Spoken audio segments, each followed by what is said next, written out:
Hello everyone, we are live partially on playing Genshin. So we go, shall we? I have to finish the Archon Quest today. And many other things.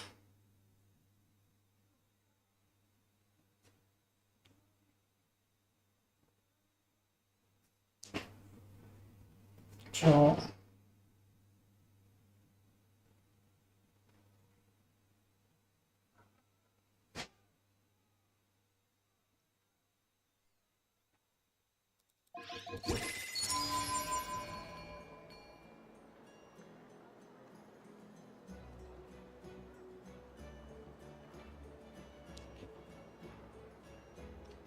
let's do the daily commission. It all adds up.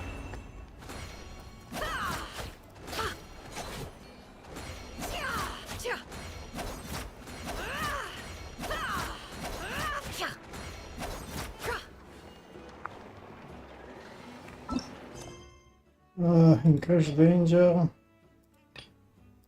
I'll do this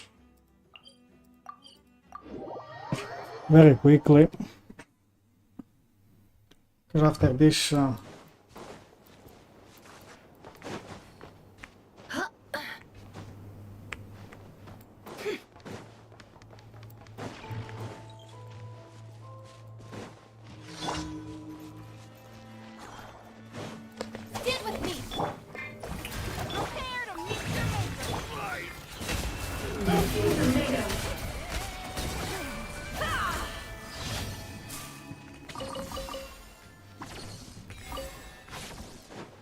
well, his Nefer should zero.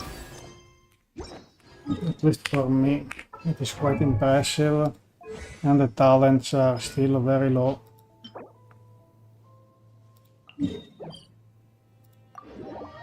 Let's do this domain. So I can level up the talents.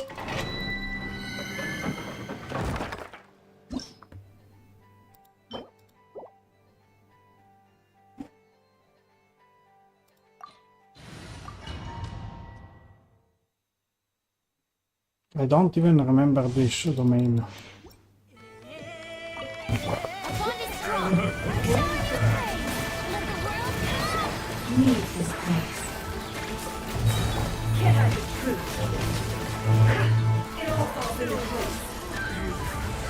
Mystery unravels.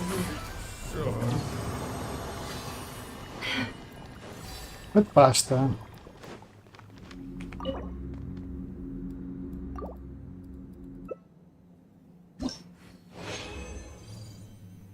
A gold one, perfect. Out of my way! One heart, Nod-Krai. It all adds up. What the hell at Shivira? He's so strong at Shivira.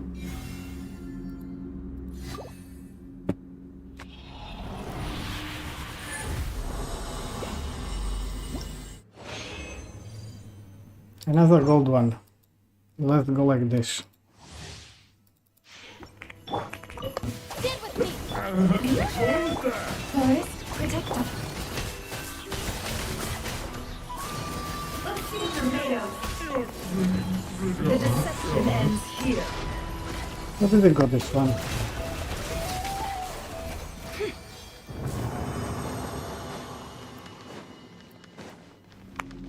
A little bit slow, yeah.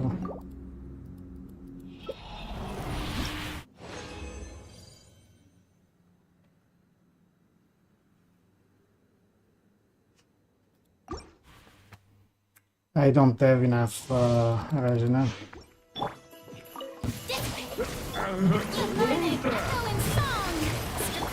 Branches, stay your hand. By the frost and hold. No more lies.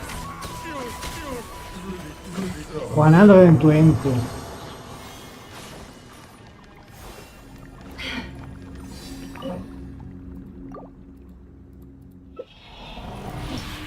No. It is very impressive. Last run.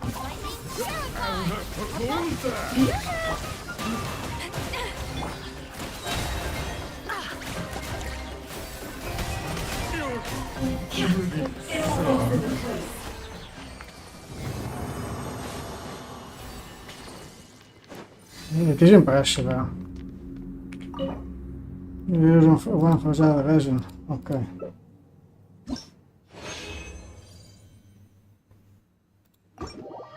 Let's see how much I can level up her talents.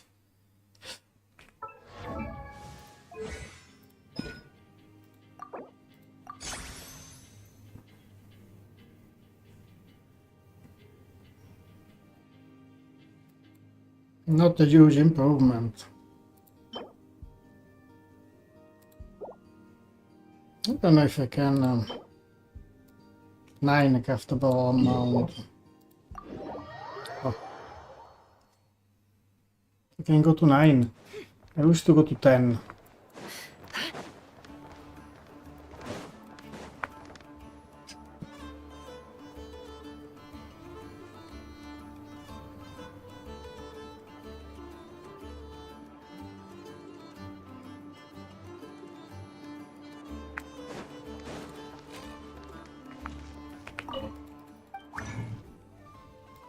Oh, I don't remember the book. This one. Elysium. I think so.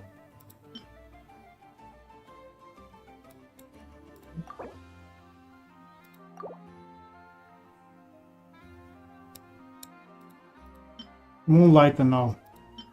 It is Elysium.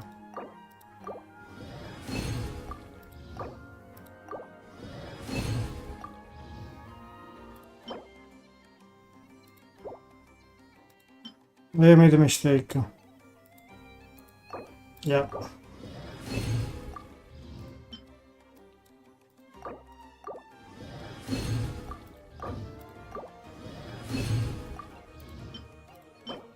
Well, I need also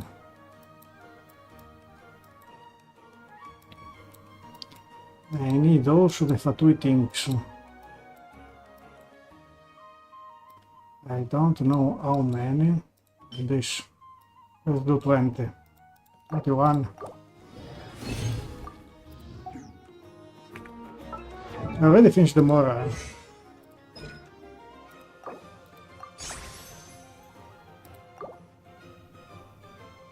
I need the 16 of those.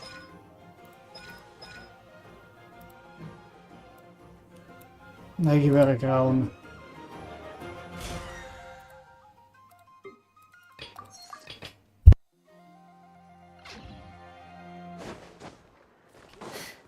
It all adds up.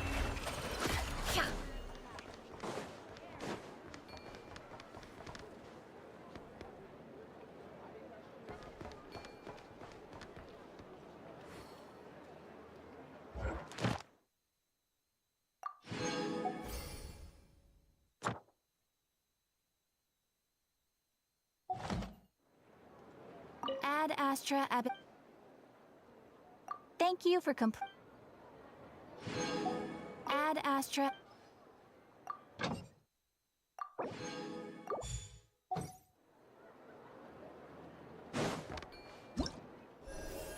I need 10 minutes.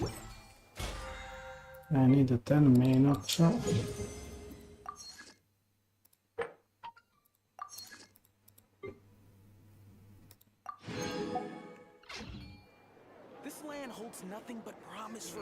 Don't trust your eyes uncritically. People only see what they want to. So don't be your own fool.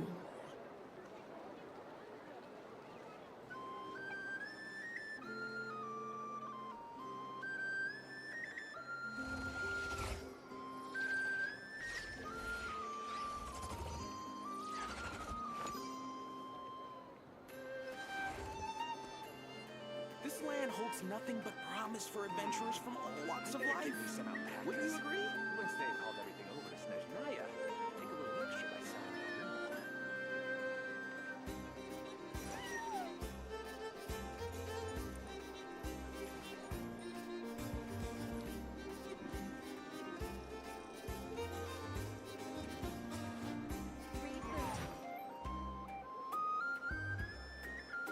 This land holds nothing but promise for adventurers from all walks of life. Wouldn't you agree?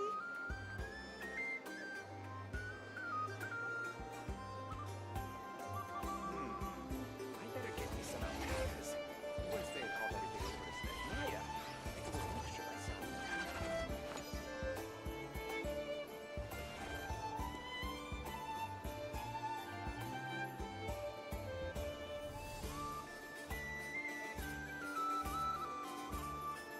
This land holds nothing but promise for adventurers from all walks of life. Wouldn't you agree? Emotions are like a raging torrent that surges through the mind. More often than not, if you try to hold them back, you'll be swept away by their unstoppable force. And if you try to ignore them entirely, you'll end up tearing yourself to pieces.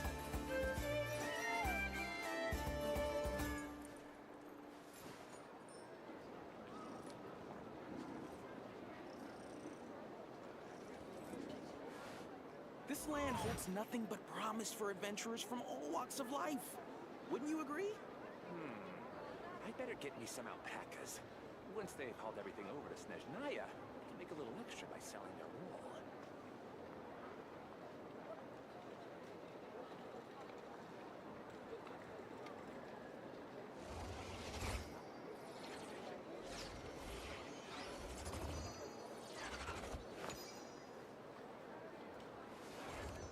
This land holds nothing but promise for adventurers from all walks of life. Wouldn't you agree?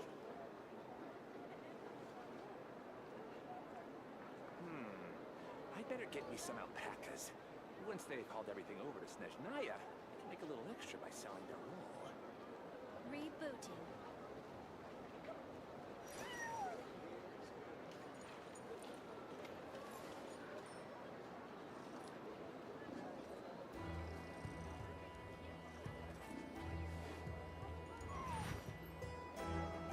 This land holds nothing but promise for adventurers from all walks of life. Wouldn't you agree? I better get me some alpacas. Once they've hauled everything over to Khaenri'ah, I can make a little extra by selling their wool.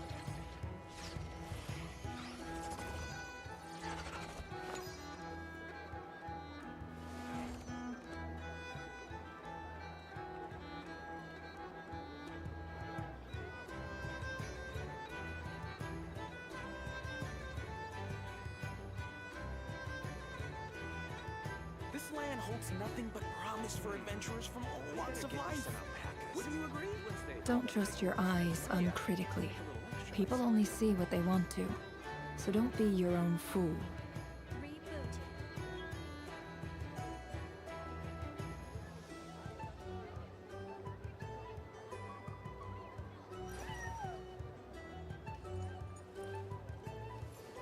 This land holds nothing but promise for adventurers from all walks of life.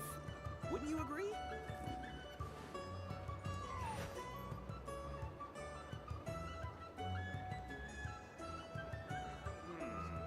I better get me some alpacas.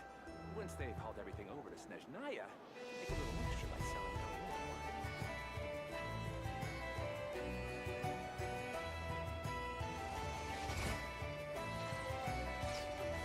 This land holds nothing but promise for adventurers from all walks of life. Wouldn't you agree?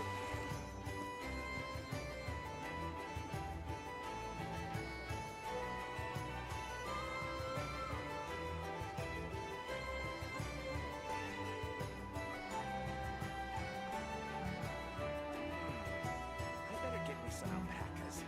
Once they've hauled everything over to Khaenri'ah, I can make a little extra by selling. Why does Ashru sit up on the counter? To welcome our clients, of course. A kitty's gotta earn his kibble somehow.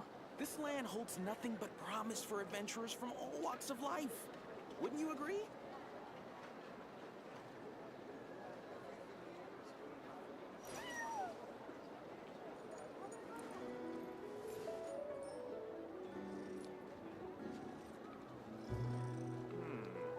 I better get me some alpacas. Once they've hauled everything over to Khaenri'ah, I can make a little extra by selling their wool. This land holds nothing but promise for adventurers from all walks of life. Wouldn't you agree?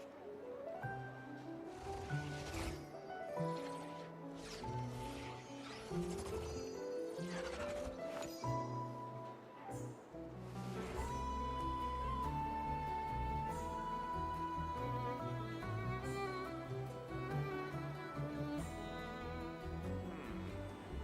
get me some alpacas. Once they've hauled everything over to Snezhnaya, make a little extra by selling them. This land holds nothing but promise for adventurers from all walks of life. Wouldn't you agree?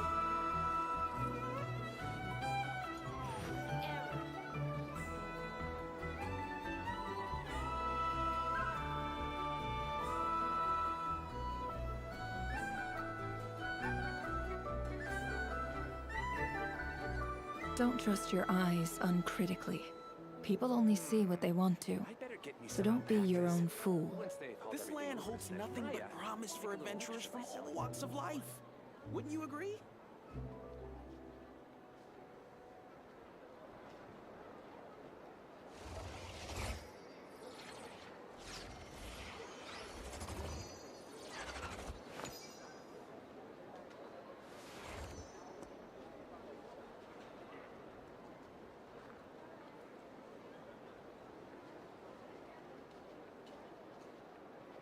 This land holds nothing but promise for adventurers from all walks of life. Emotions are like a raging torrent that surges through the mind. More often than not, if you try to hold them back, you'll be swept away by their unstoppable force. And if you try to ignore them entirely, you'll end up tearing yourself to pieces.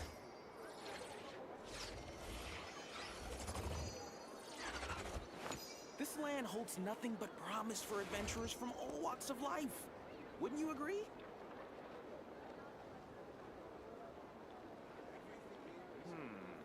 I better get me some alpacas. Once they've hauled everything over to Snezhnaya, I can make a little extra. Don't trust your eyes uncritically. People only see what they want to, so don't be your own fool.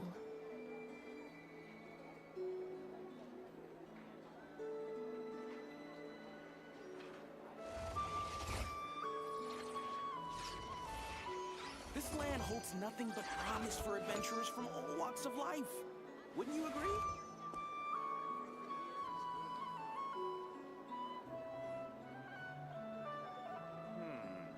I better get me some alpacas. Once they've hauled everything over to Snezhnaya, I can make a little extra by selling them. Why does Ashru sit up on the counter? To welcome our clients, of course. A kitty's gotta earn his kibble somehow.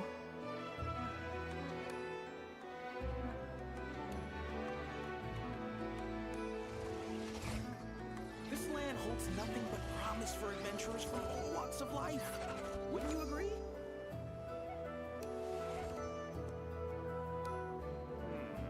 I better get me some alpacas. Once they've hauled everything over to Snezhnaya, I can make a little extra by selling their wool.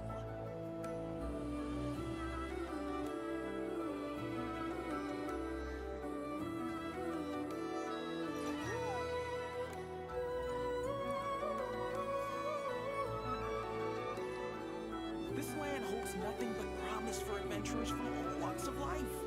Wouldn't you agree?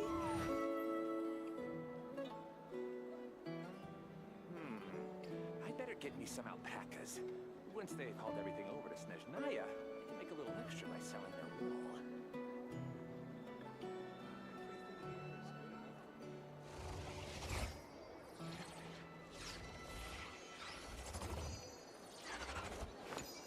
This land holds nothing but promise for adventurers from all walks of life. Wouldn't you agree?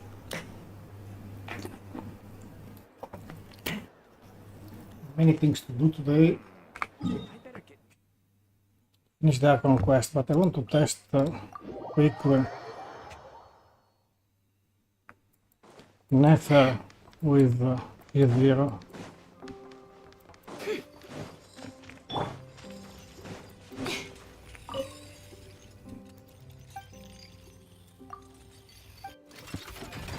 Stand with me! Shower me with...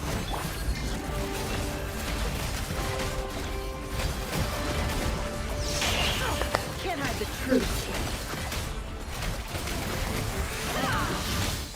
No more lies!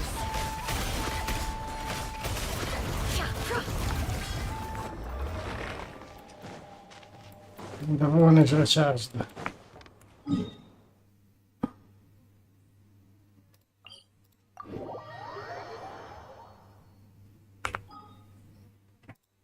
She's cut out. She's very strong.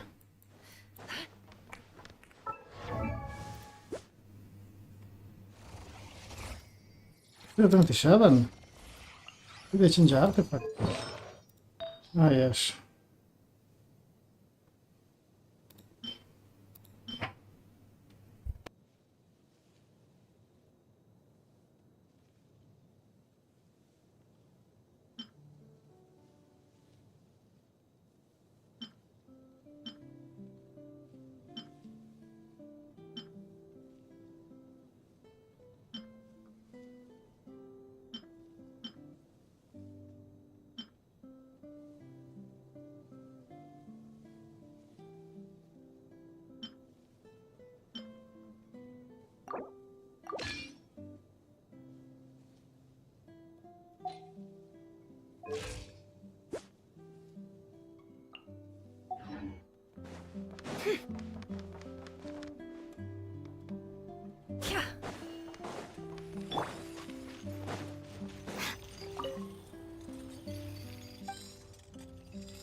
Out of my way!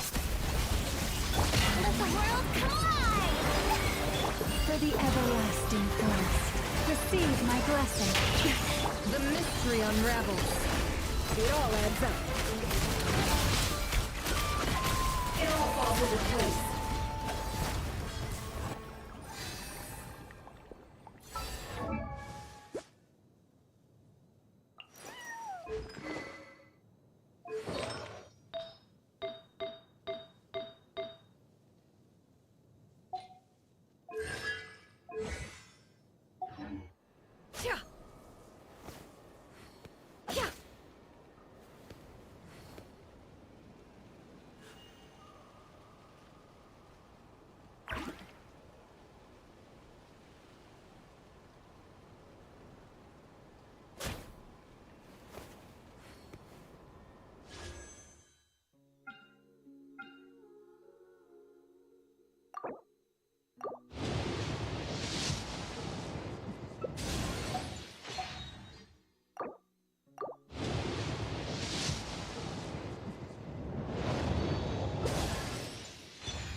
Do you think the others are making good progress?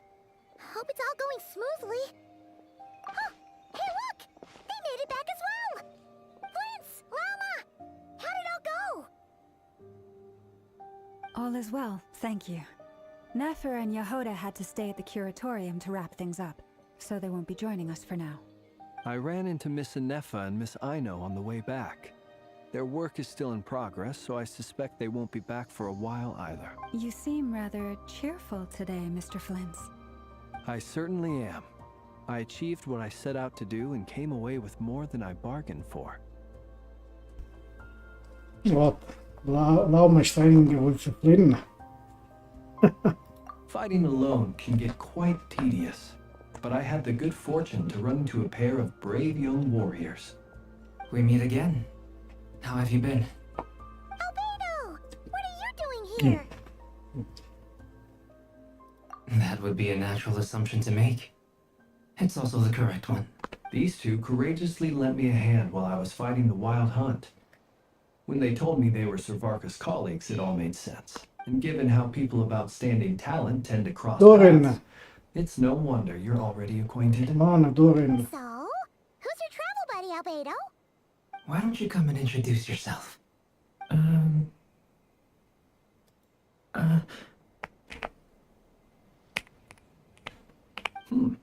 A gentleman of few words, I see. And a rather stern countenance. I presumed you were acquainted with him. Is that not the case? It's nice to meet you. Again. We've technically met before.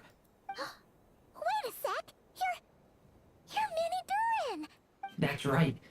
It's me. I'm glad to see you again. By the way, he says it's okay if you drop the mini. Yeah, I'm not as mini as I used to be. Interesting, isn't it? The first step towards blending into human society appears to be reflecting on whether one's name really reflects who they are. Wow! You look so different! In a good way, of course. It's great to see you looking so healthy. Thank you, Paimon. And although you're as mini as ever, I understand that diminutives don't always convey endearment. I'll be sure to simply call you Paimon as a sign of my great respect for you. Wow! You're such a smooth talker now. Paimon could get used to this. From now on, you may refer to her as your esteemed guide, Paimon. Personally, I think our little Paimon is the perfect size. When people call her Little Paimon, it's just because she's so adorable that they can't help themselves. If that's not a sign of endearment, what is? You're absolutely right, Miss Lauma. My brother still has a long road ahead of him when it comes to understanding human relationships. Anyway, speaking of long journeys, didn't Columbina, leave with you? How come she isn't back yet? She's been catching up with old friends. Wouldn't be surprised if she stopped for a cup of tea or 10 on the way back. Uh-oh. People are talking about me. Hope it's nothing negative.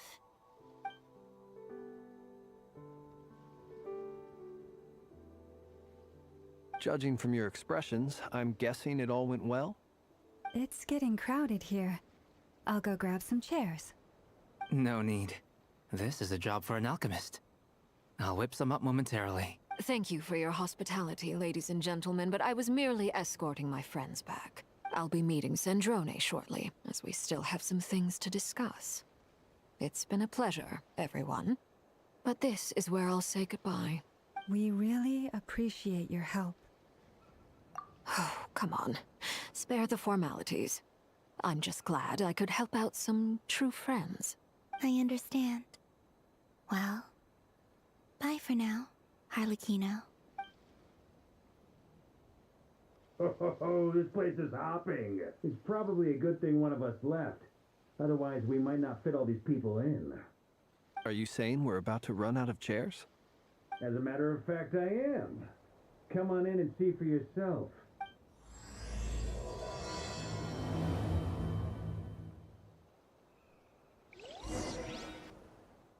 Second part of the Archon Quest.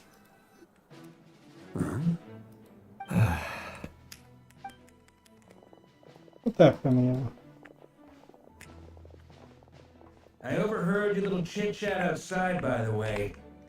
With Miss Columbina's colleague gone, we should be back to the original crew plus the other colleagues I brought in. Though, it looks like we have another new face. someone else managed to rope in a colleague too?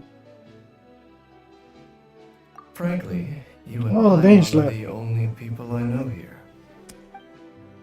This here is Dainsler, colleague of Tibet's greatest guide, Paimon, and greatest adventurer, the Traveler. Well, not exactly colleagues, more sort of friends. When someone else jumps in to do the announcing, you know you're speaking to someone important. Let's hear what he has to say. Note to self. Once Paimon knows your name, the rest of the world will soon follow. When he comes looking for us, it's usually something important. Paimon's guessing you've heard about the Wild Hunt then. From the looks of it, you're about to hold a meeting. If I were to say that the Wild Hunt is our mutual enemy, would that earn me a seat at the table? As the saying goes, the enemy of my enemy is my friend.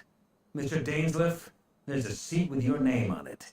Though, I can't promise the same for everyone else. Hey, Albedo, think you can rustle up a couple more chairs? After all this time apart, Grandmaster Varka's first order is to rustle up a couple more chairs. I've missed this. Is he being sarcastic? Hey, he's your brother.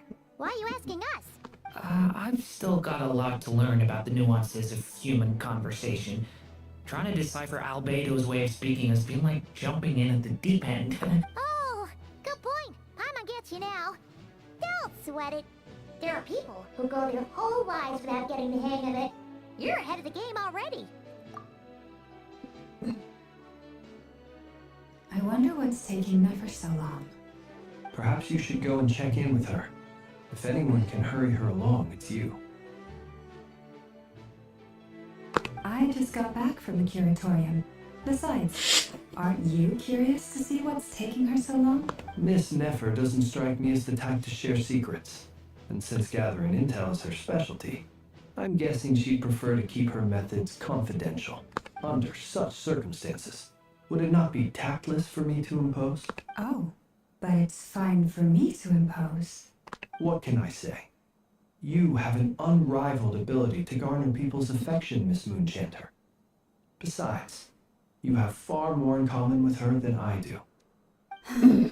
All right then. And here she goes. Impressive. She barely fought back at all. I admire your powers of persuasion, my friend. As I'm sure Miss Laumon will realize soon enough, the trick in life is to always pitch in with other people's responsibilities so that you can be selective with your own. Another trick is to simply hide in the background. Spoken like a true sage. Anyway, looks like we've got some time to kill before the meeting. Let's take a little breather, folks, and feel free to chat amongst yourselves. We'll get down to business once the other two arrive. What do I have to do now?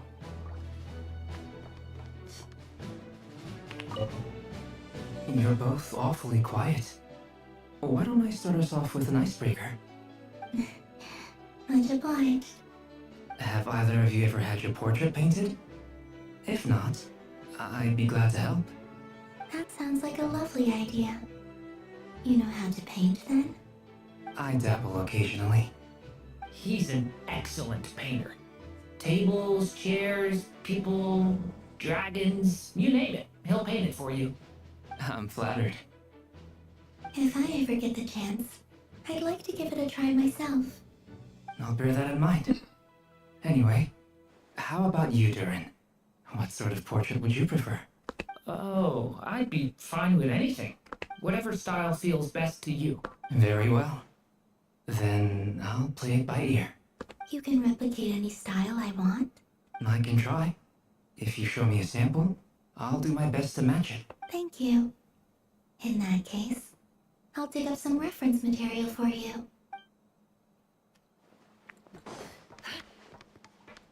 Now you for the last. Truth be told, I can't remember the last time I was in a meeting with so many people. You're not alone there, my friend. The Lightkeepers also struggle to bring everyone together for a serious discussion. I don't doubt that.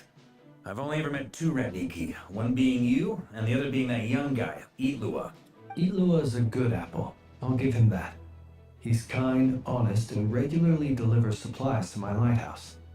A true ratnik to the core. In that sense, he puts me to shame. So you're what? A fake ratnik? That's what it sounds like you're saying. But I get the feeling that's not quite what you meant.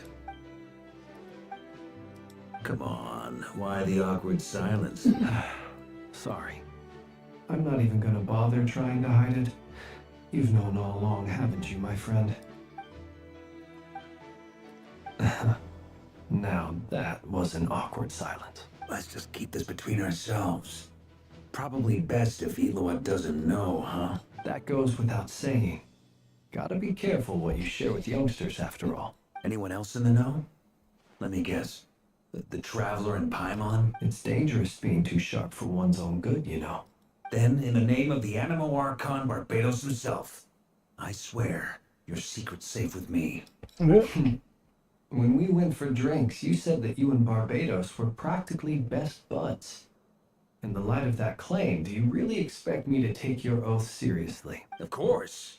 Just as long as you don't go spreading around the fact that I'm close with Barbados, all right? Fair enough, then. Nothing like a bit of mutual leverage to seal the bonds of friendship. Bah.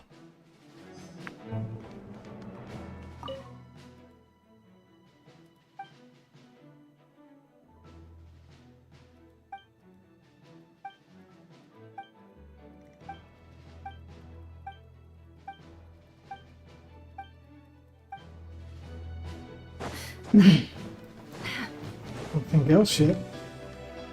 Investigator, nothing. Can't hide the truth. Stack. Is there something you'd like to say to me? Yeah! For starters, why'd you just show up here without even giving us a heads up? If you think back to our previous interactions, you may recall that that's hardly out of character for me. You do have a point there. Oh yeah! You'll need to find somewhere to stay tonight too, right? Wanna tag along with us? You never know.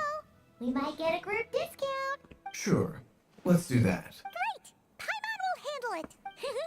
And in return, we can get Dainslift to be our very own personal bodyguard. If that's what you had in mind, you should have said so sooner. I'd be happy to help. Oh, okay then. Paimon was only kidding, but good to know. Anyway, since we're all here together, we might as well watch each other's backs. That's just what friends do, right? Indeed. Thank you.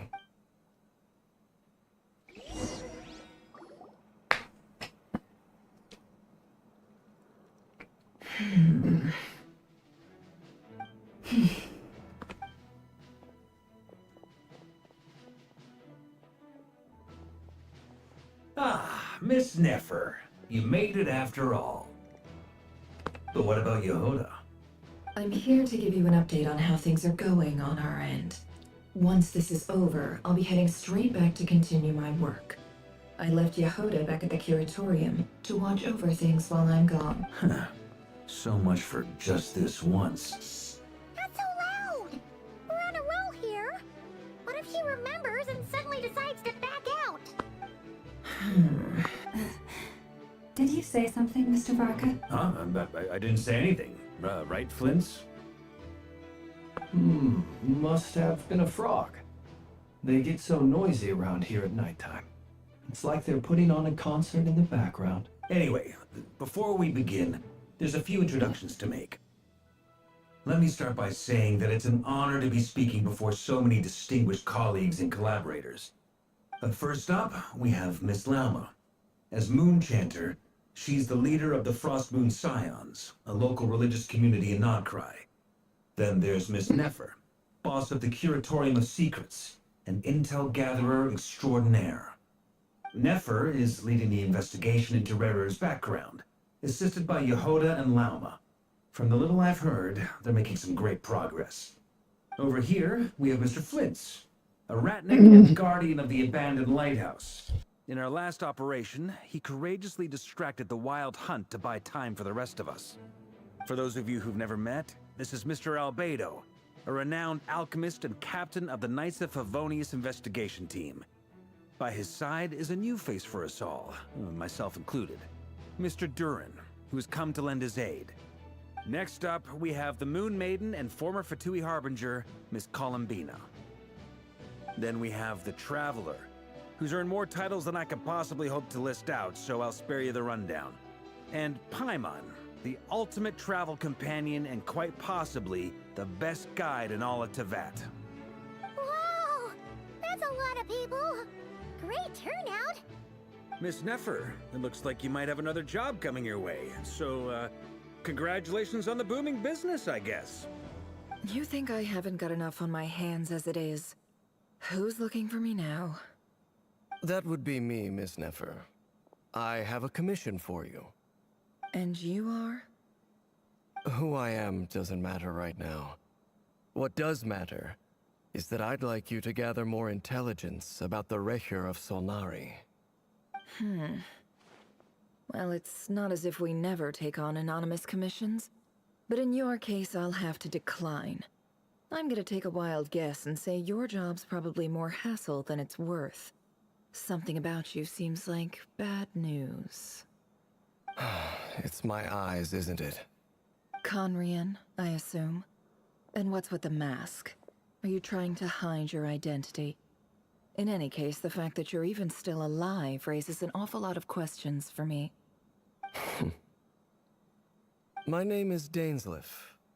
And yes, I am from Khaenri'ah. As I'm sure you're aware, the Recher of Solnari's real name is Rerir. He was once an acquaintance of mine. Really? Then you must have been quite an influential figure yourself. You flatter me, but none of that matters anymore. My point was simply to clarify why I have asked Miss Nefer to investigate Rerir's background. So you're both from Khaenri'ah, and it sounds like you used to be friends? What am I missing here? Surely you already know how he became one of the Five Sinners. I'll tell you everything I know. The history of Khaenri'ah, the names and identities of the Five Sinners. I remember it all like it was yesterday. I have never spoken openly of this before. But the truth was exactly as people say.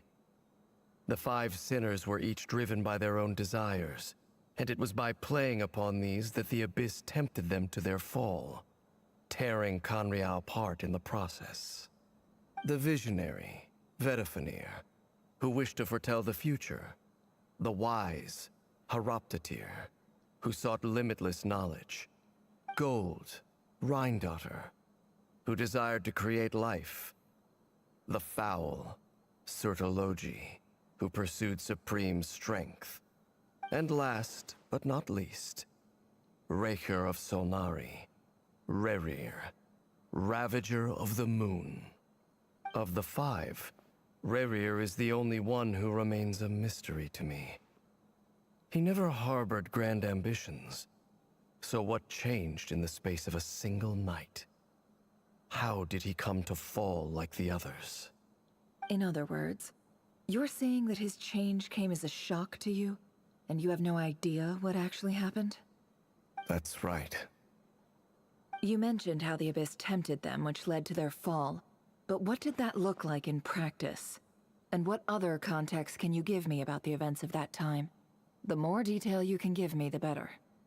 Strangely, now that it comes to it, I hardly know where to begin.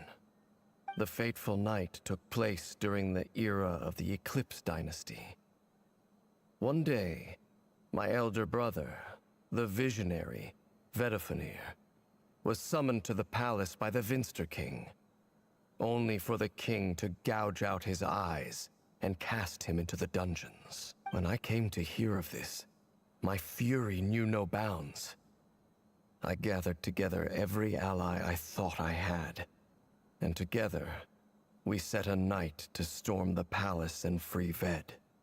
Centuries on, the memories of that night still haunt me, like a never-ending nightmare. We broke through the palace gates, just like we had planned, each striking towards our separate targets. But then, I was betrayed.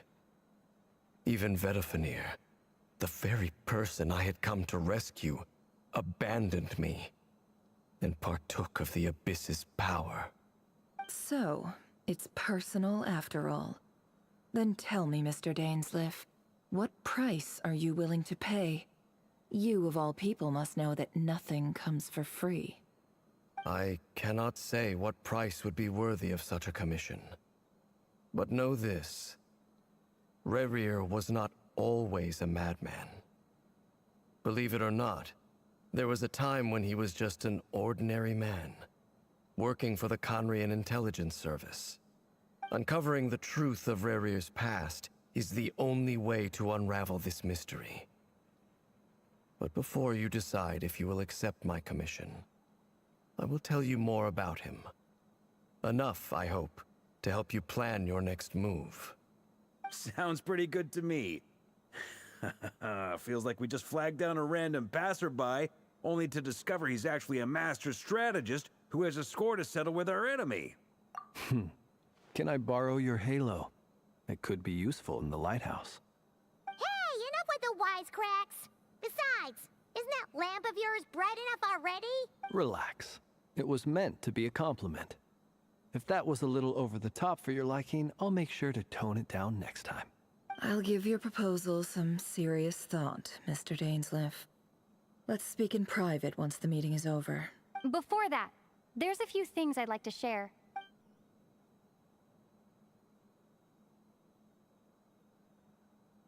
Now that we've united the hearts of the three moons, your power should be greatly enhanced. But it seems like that hasn't happened yet? I believe it will take a little longer. You've done so much for me, so I want to be completely honest with you all. Even though I'm doing a lot better now, the truth is, my recovery will likely be an ongoing process. From the moment I was born, my power has been slowly ebbing away. And that is because Tevat has never accepted me. Even with the moons united as one, it seems my rejection cannot be undone. So far, I have yet to find a solution. It may turn out to be a problem that will plague me until the day I finally leave this place behind. Even so, I will do everything in my power to help you drive out the Ray here of Solnari. As Arlecchino put it, this is not about chasing the spoils of victory. It's just a gesture of heartfelt gratitude. Kutar. Defeating the Ray here of Solnari will be no easy task. While my strength slowly recovers, we'll also need to gather more intel. Naturally. We should take all the help we can get if we hope to defeat him. We've considered several viable plans now, but our choice hinges on the answers to a few key questions. Is it even possible to kill Khaenri'ah? What experiences shaped the person or monster he became? And what's he really after? Given Albedo's expertise in alchemy, I think we should leave him to try and answer the first of these questions. Understood. As for the other two, I'm afraid we'll have to count on you again, Miss Nefer.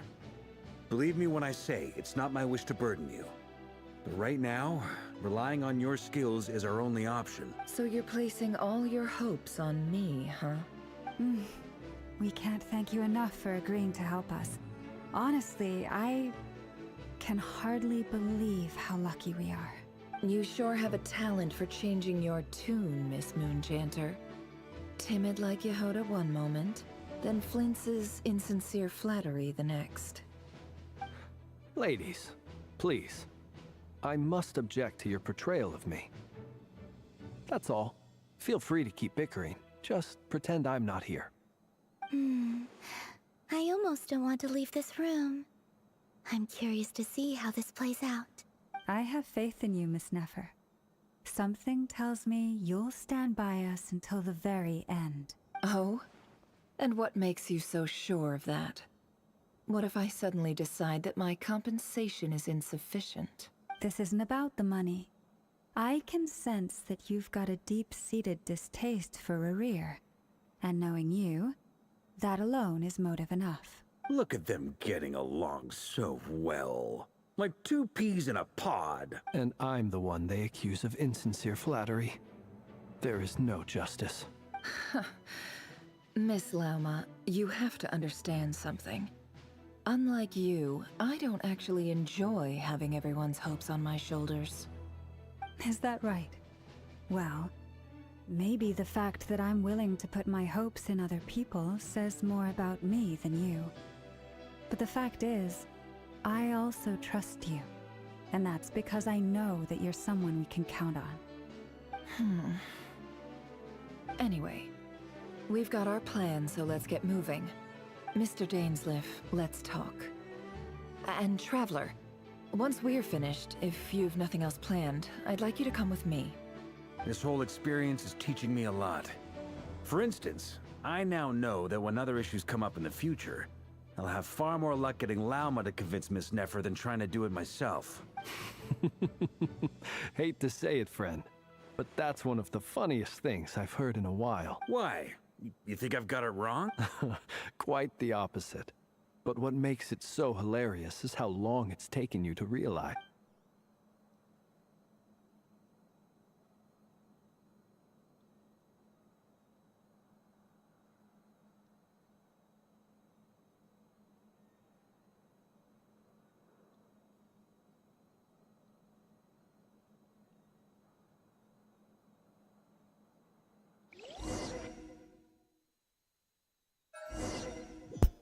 Back to the curatorium.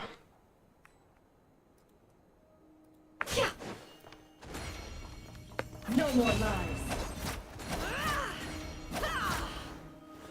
There's nothing. Ah.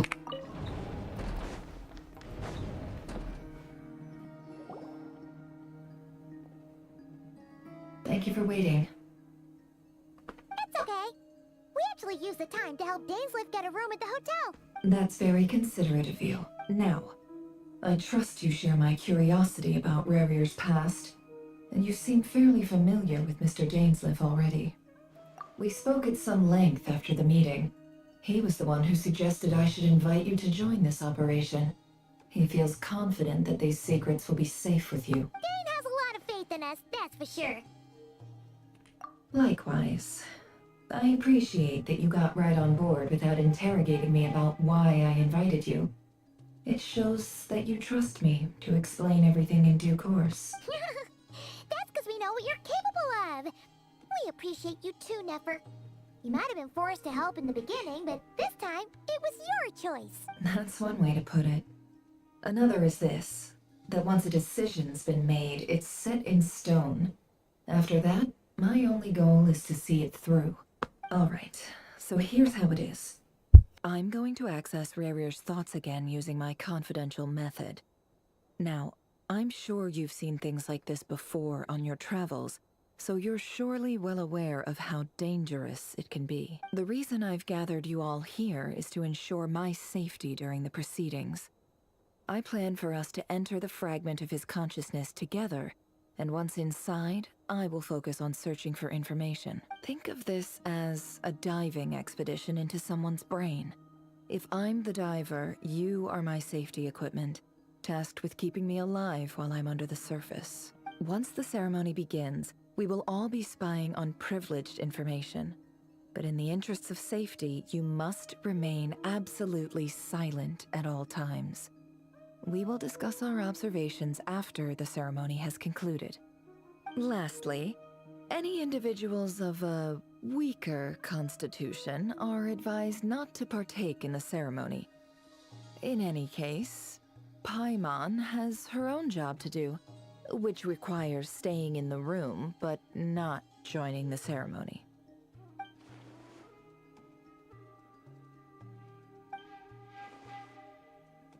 Well, good luck, everyone. Sounds like all Paimon can do is cross her fingers and root for you guys. There's a little more to it than that. I was being serious when I said you have a job to do. While the rest of us are inside Rarier's mind, it's imperative that we have a team member on the outside. In the event that something goes wrong, you will be our first responder. I don't anticipate any issues, but the extra level of safety will be greatly appreciated. I second that. This is a dangerous operation here, and you're our whole rescue team. That's pretty much the most important job in the crew. So, Paimon's like the lifeguard? Yeah, that makes sense. Alright, got it. Good. Please, take a seat. We'll get started momentarily. How is she what we are digging into? So, did Mr. Dainsleif tell you anything else? He told me that he believes Rarier kept some big secrets in his life.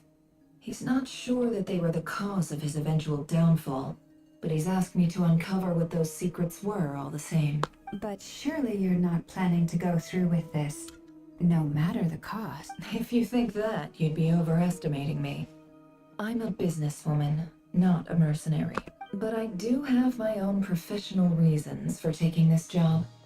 You think I'd turn down the opportunity to get a first-hand glimpse into Khaenri'ah history? No chance. Well, as long as you don't let morbid curiosity get in the way of safety concerns, we're good. We'll do whatever we can to help you. You're such a killjoy.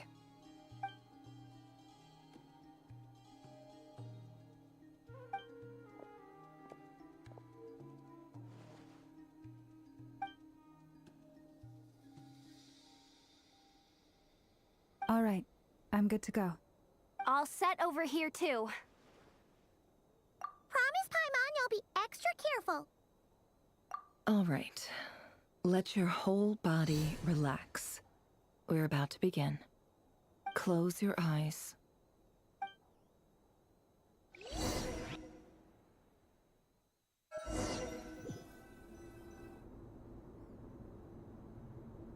Phew.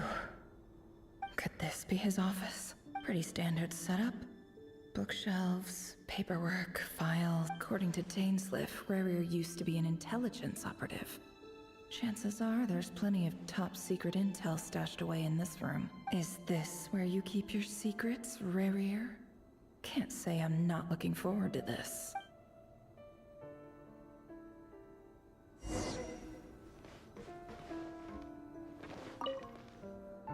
A file tucked inside a folder. The title reads, Dear Breakfast Shop Owner.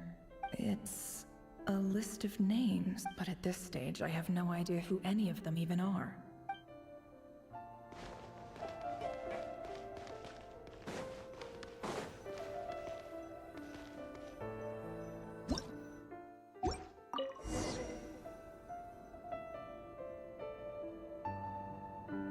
Today's files are in.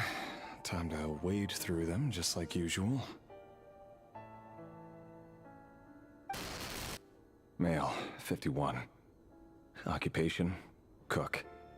Confirmed Crimson Moon descendant. Has maintained frequent contact with other descendants over the past year.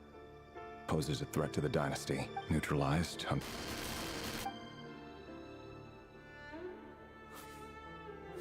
This one should be archived under purged targets.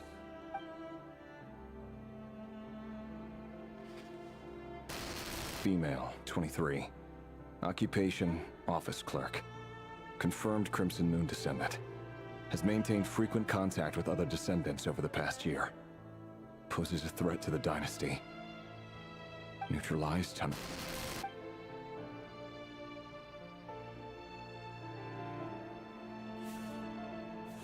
Another one for purged targets. Sounds like she was that other man's daughter. Never mind. What's it got to do with me?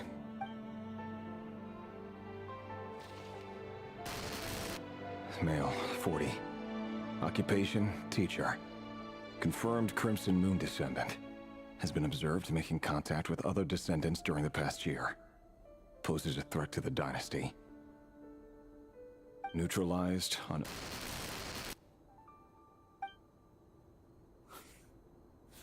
Just another nobody for the archive. Come to think of it, I remember surveilling this man. A case like his never would have been considered a priority in the past. Huh. He barely even interacted with other Crimson Moon descendants. Female, 16. Occupation, none. Orphan and confirmed Crimson Moon descendant. Has been observed making contact with other descendants during the past year. Poses a threat to the dynasty. Neutralized on... Even a baby neutralized. What is this? Filed. I have no recollection of this girl. None whatsoever. She doesn't seem to be anyone important, but then again, how many of them really are? Female, 13. Occupation, none. Orphan and confirmed Crimson Moon descendant. Has been observed making contact with other descendants during the past year. Poses a threat to the dynasty. Neutralized on... Filed.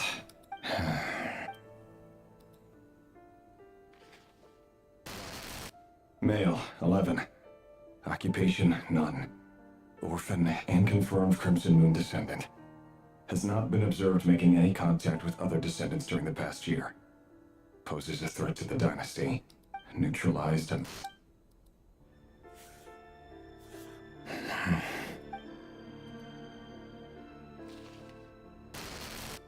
Male. 6. Occupation, none.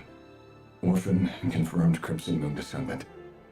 Poses a threat to the dynasty.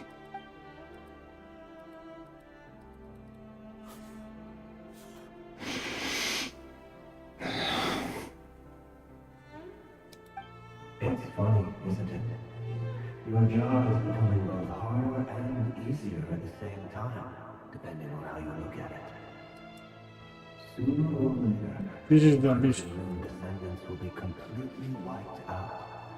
But as their numbers dwindle, they become harder and harder to track down. That's not how it is. Fortunately, however, most of the able-bodied adults have already been taken care of.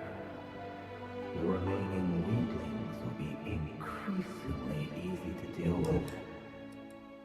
No! No. My job is to ensure the survival of the Eclipse Dynasty. And the only way to do that is by eliminating any and all potential threats. It's a perfectly legitimate line of work. Every single one of my colleagues can attest to my fairness. And if my friends were aware of the facts, I know they'd back me up too. Assuming, of course, that they were aware of all the facts.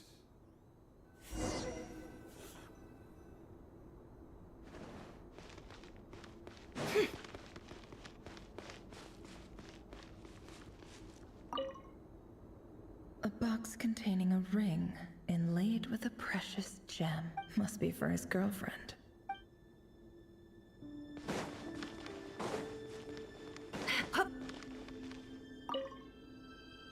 Bookshelves full of documents.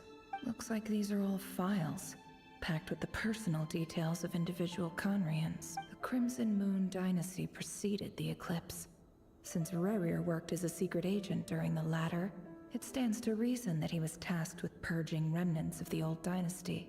Yep. Lines up exactly with what Dainsleif told me.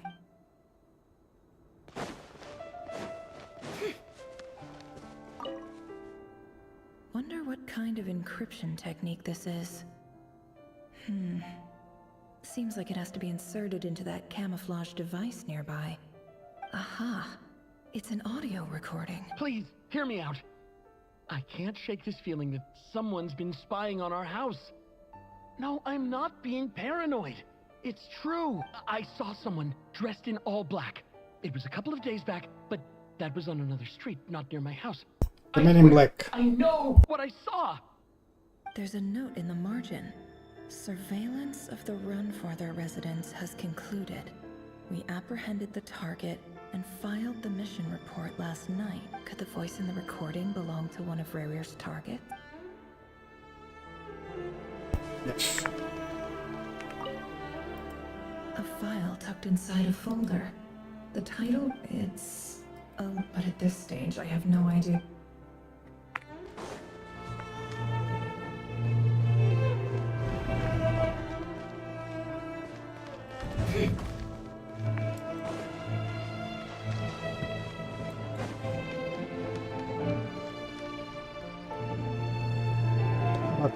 Who's the scale now? Mr. Vedifalnir? It's been quite some time since we last met. Rerir, I trust you're here because you have something important to discuss. Forgive me. I wasn't tuning out, it's just, I noticed you didn't even phrase that as a question. As if you knew I was coming. Tell me, does someone in your position ever feel the need to ask questions at all? It is indeed within my power to foresee certain things. Things like your arrival. I was just thinking. It won't be long before I'll be inviting both you and Dane to my wedding. That isn't a lie, but nor is it a fact as such. It's a wish, isn't it? No fooling a prophet, is there? Ever since that day we met for drinks, I knew it was only a matter of time before you came looking for me. Does it feel good? Knowing how the future will unfold. I'm afraid the notions of good and bad fail to capture the complexity of what such a power entails. Once you've seen what will come to pass, it can be all too easy to succumb to fear and melancholy. Unless, of course, you learn to abandon these feelings. You fear my silence, and long to hear the words I left unspoken that day. That's right. You must have noticed my reluctance to broach the subject. And the reason is simple. Because the truth could never have lived up to your hopes. For both our sakes, such words are better left unsaid. The burden of prophecy was never meant for your shoulders. So who exactly do you deem worthy to hear your prophecies? None but our exalted king? Or rather, our king as he once was. You're closer to his majesty than I am. You must know better than anyone how much he's changed. You say that as though it is to my benefit. Yet precisely because of that, I dare not speak rashly. A king can turn out to be the most virtuous of rulers, or a tyrant more terrible than the most vicious of dragons. You are so wise and far-sighted, yet still you would have me live in fear of the unknown? You make a fair point. Especially given my silence alone was all it took to send you spiraling downwards. Very well then, let me offer you some advice. And I say this not as a prophet or a visionary, but simply as the brother of your friend. For many reasons, there is very little chance of your marriage ending in happiness. If happiness is what you seek, you should find another fiancé. Hold on. There's that same black fog again. Could this memory belong to Thelindis? Guess I'd better tread carefully. Yes, but I need to make it be.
Don't trust your eyes uncritically. People only see what they want to, so don't be your own fool. I'm back already. Goes fast. Investigate. Wait. Hear me out. This time we finally got a clear look at his face and learned his true identity. His name is Khaenri'ah, and he claims to be one of the king's guards. What did you say? A cruel irony, isn't it? The man you're set to marry leads a double life as a brutal executioner. Why are you telling me all of this now? Simple. It's because I want you to kill him. You are the only person he would never suspect. No, absolutely not. I would never dream of doing such a despicable thing. So you'll just stand by and watch him slaughter us to the last. Do not forget that the blood of the Crimson Moon flows in your veins too. The blood of the Crimson Moon? What does that matter now?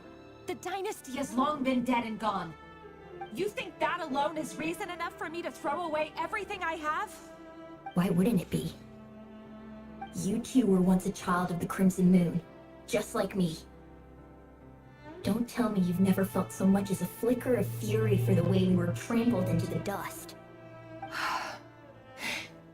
As long as you promise to abandon this pipe dream of restoring your dynasty, I can try to persuade him. Or have him persuade the Venster King. Persuade the Venster King? Do you even know why he's so obsessed with hunting us down? Why he keeps trying to force us to hand over our secrets over and over again? Or why we refuse to give up on restoring the dynasty? The Venster King. A blind fool. His eyes clouded by powers from beyond this world. A petty little man with a miser's heart. And he dares to sit upon the throne? Mark my words. Sooner or later, Khaenri'ah will fall. And it will be his doing. If you can't bring yourself to do it, so be it. Just you watch. It won't be long before calamity descends upon us all. The Re'hir of Solnari. That really is quite a secret you've been keeping from me, Khaenri'ah. But who am I to talk? Am I really any better? I've kept my own past a secret this whole time too. Love should be built on honesty. But ours was born from lies. And yet, is it really so wrong to hide things that would only make life harder? If we don't cover up the parts that no one else should see, how can we go on pretending to be normal? Vedifulnir must have known all this. And that's why he made his prophecy. In the end, nothing stays hidden forever. But I won't just sit by and watch this disaster unfold.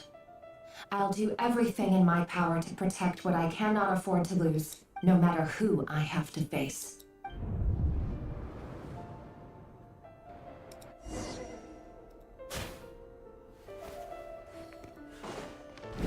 Huh? Was that Khaenri'ah who just walked past the window? Doesn't it give you the chills that he still takes the same road to work every day, as if nothing ever happened? Those people at the deli. Enough already. They're clearly pretty taken by their own disguises, so just smile and play along. Pull the rug from under beasts like that, and you'll risk having your throat torn out. Deli? Oh. They're talking about us people from the opposition. Right. I'd almost forgotten they used to run a deli. People of no consequence always vanish so easily. And no one even remembers them.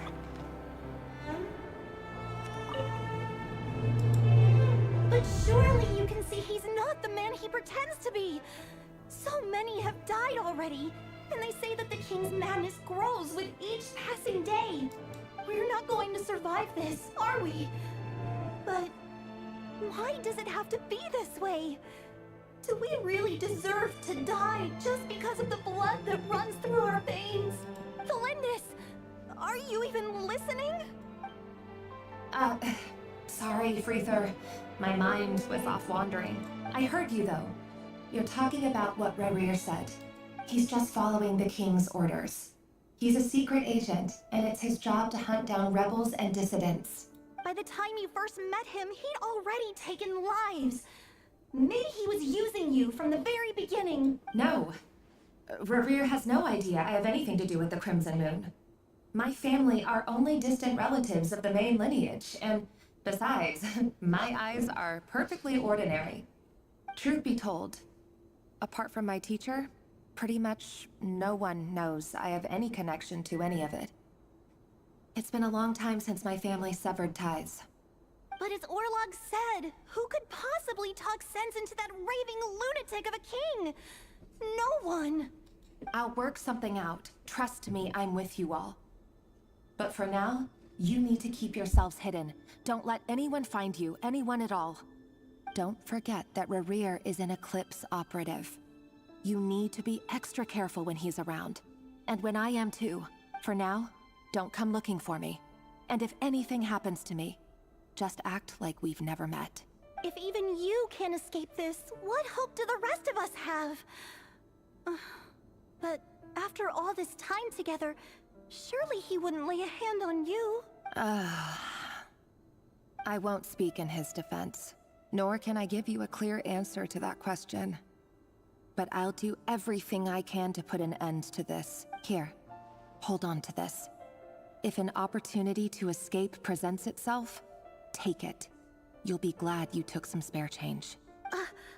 You call that change?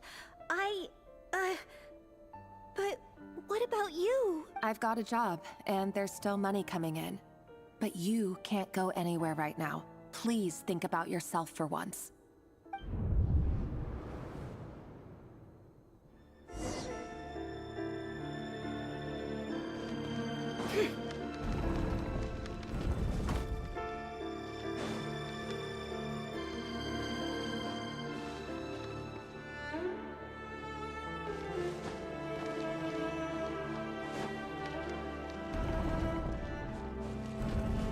Another day, another round of assassination training. Training ground is just beyond this hidden passageway. When you kill a person, doesn't it bother you when you end up covered in their blood? Why would it? Aren't we all just walking blood bags? But not everyone was accustomed to hunting down others like prey. You've been a hunter for so long now, you seem to have forgotten that most people don't just go around killing one another. Leave me alone.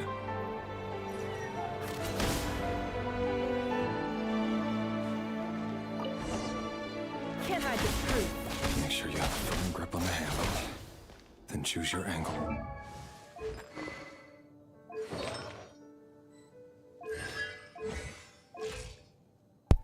This is the trailer character, but the damage is very low. Well, it's light and brisk, and the prey won't sense a thing. I doubt that. I'll bet themselves never died a quiet death at your hands. I work clean. No traces.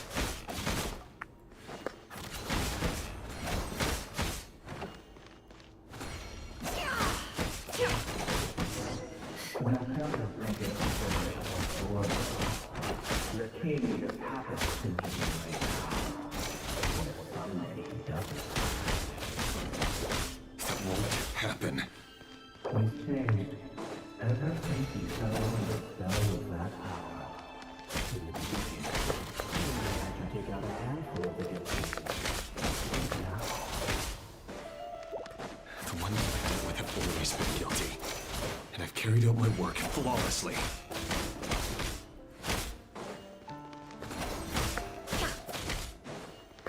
It all adds up.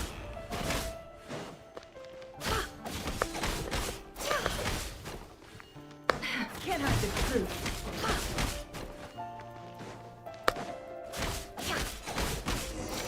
you know why Olympus is was it committed in the country?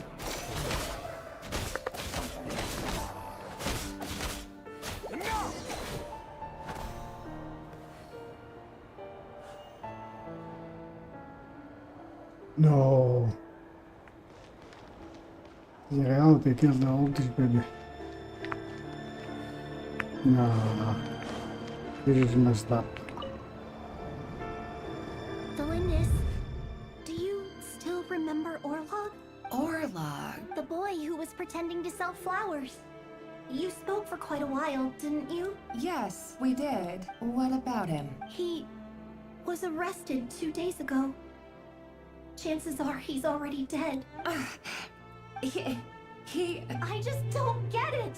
After everything he's done, why do you still stand by him? Or does it mean nothing to you that people keep dying? No, that's not... Just hear me out. I need to go now, Delindis. They're looking for us. You take care too. If you ever need a place to hide, come find us. Even you're dead.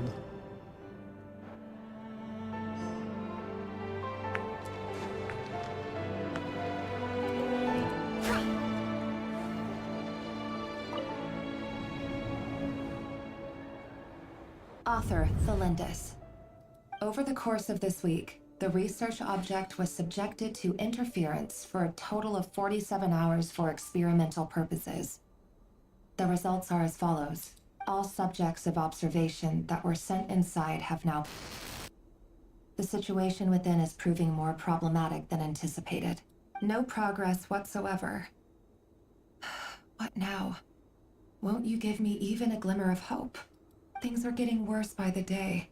I have to find a way or we'll all be in danger, but if all this research comes to nothing, what then? Sooner or later it'll be my neck on the line.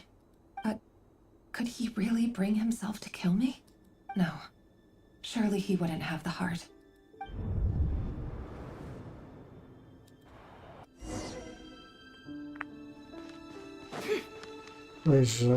She's poisoning him with the abyss.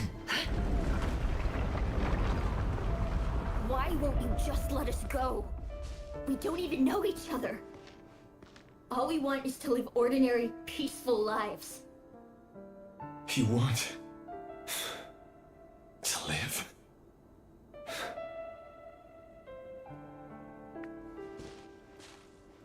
For this reason, I went insane.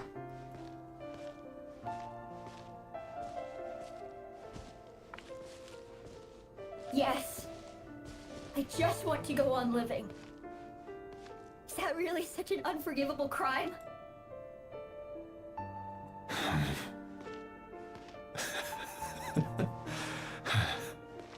You want to go on living.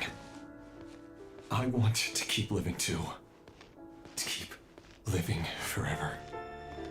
That's why I have no choice but to continue on the path I'm on. If only some savior would suddenly swoop down and change the way the world is. Too bad it's not going to happen. Imagine that. If there really were such a person, you and I wouldn't be standing here like this, would we?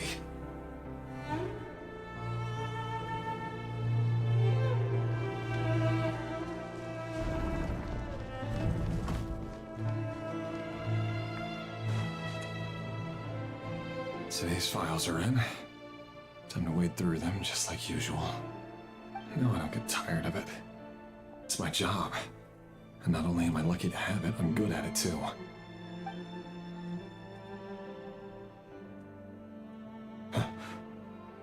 Wait. That's... Delindis?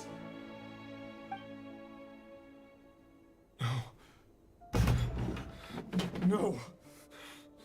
No! Why? They killed their... But you bear no mark of the Crimson Moon!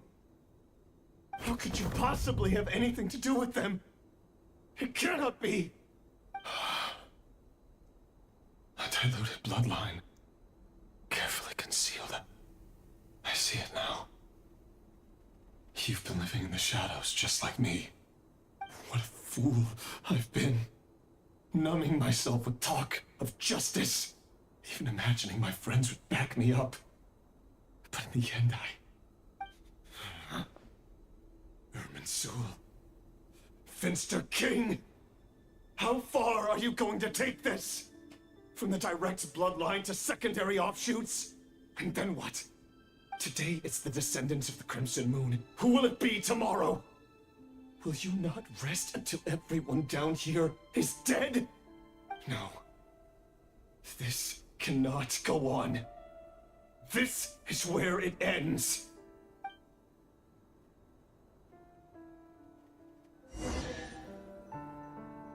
There's a chest.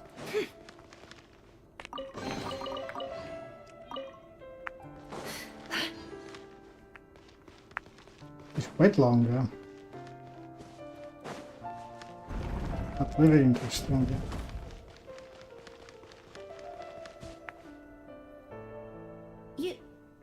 You're really letting me go?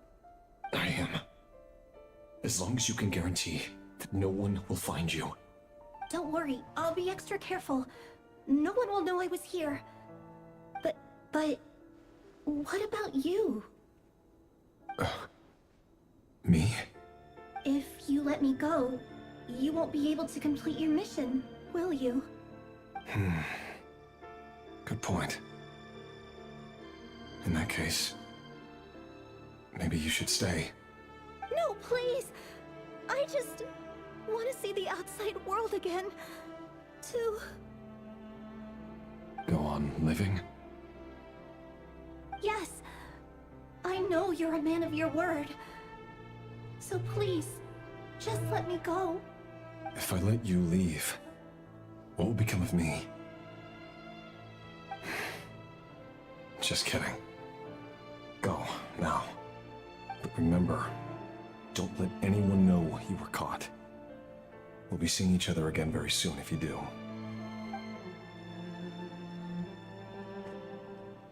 Even shadows in the dark must live by a code. But you can't save everyone. You've been whispering in my ear for days now, Vedifilnir. What are you trying to do? Break me down? I only say this because you long for an answer to your problems. Let her go, Khaenri'ah, or you risk losing everything. I will not abandon Thalindis. Then you'll need a little more vigilance and a lot more power. The world is changing, Khaenri'ah. Keep your eyes peeled for your moment of opportunity. That voice used to be so unclear. But now I know exactly whose it is. It's Vedifilnir. He won't tell me how to actually resolve any of this, but he keeps trying to manipulate me like a puppet. What's his game here? Tell me then. What will this moment of opportunity look like? And... no answer.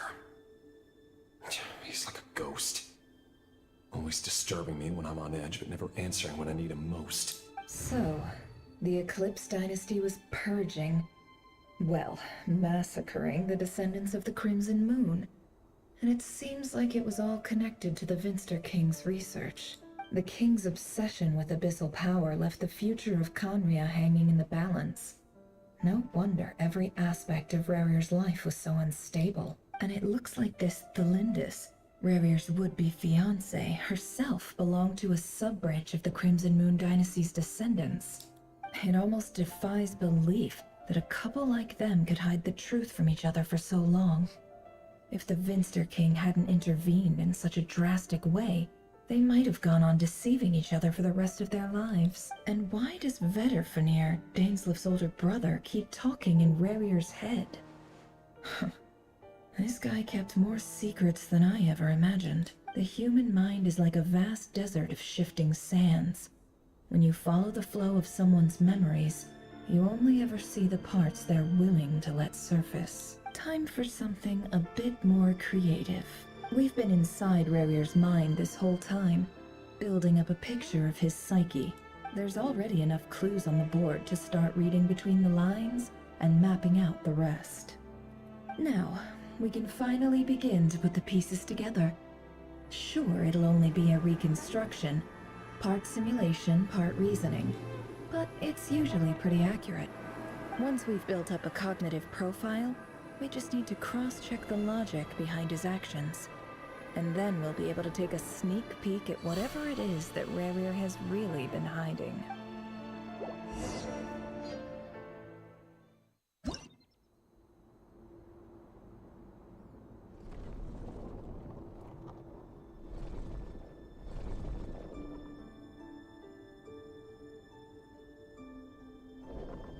Khaenri'ah, are you there?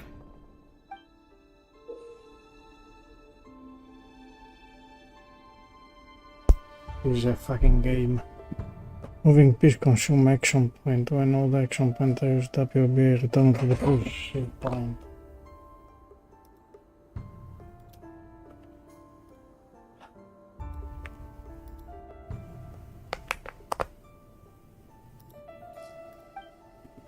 And let's move to a square. This marking. Gain a number of action points.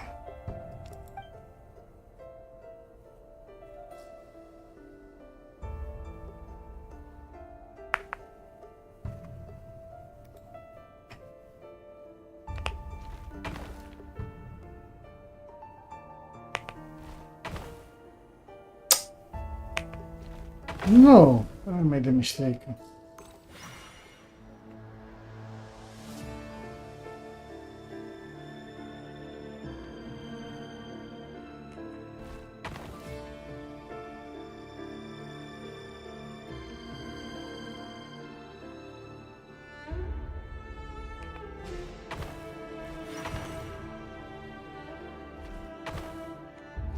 No. Okay.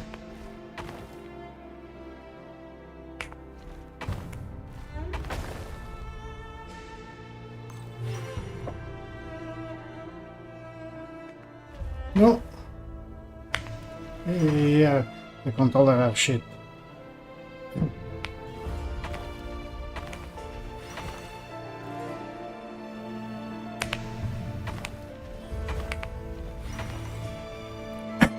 Hey, Khaenri'ah! Come out, it's urgent! Dane? What's wrong? Quick, come with me. I'll explain everything once we've met up with the others. Okay, I'll come. But the Lindis is still over at the Universitas. I'll need to leave her a note. All right then, but make it quick. I've never seen Dane so worked up before. Whatever this is, it must be big trouble. I don't like this. What is this? No. Make this card, this board game, I don't know.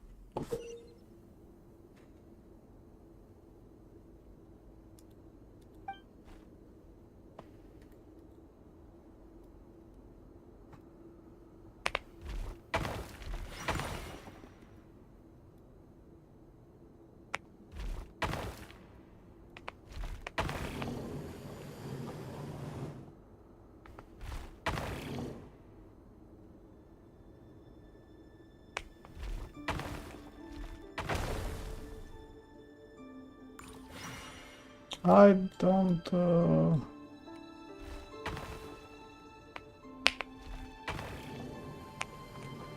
I cannot jump.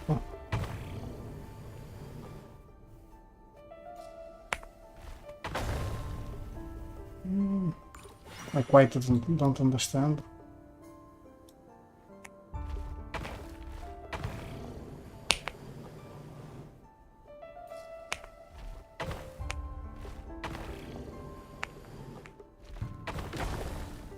I don't understand this. I'm sorry.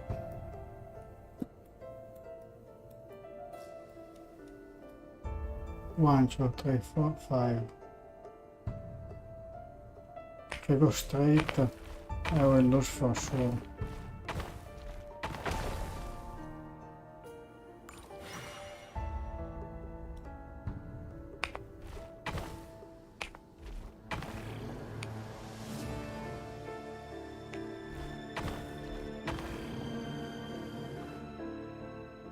Still one.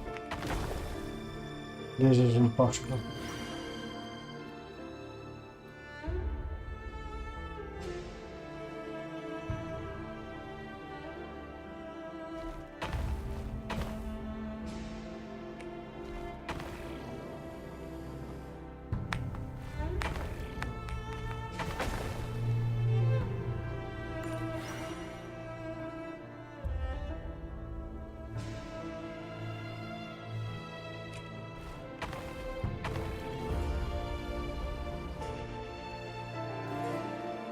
I can get to this 5. I understand now I can go back. I'm stupid. Hey.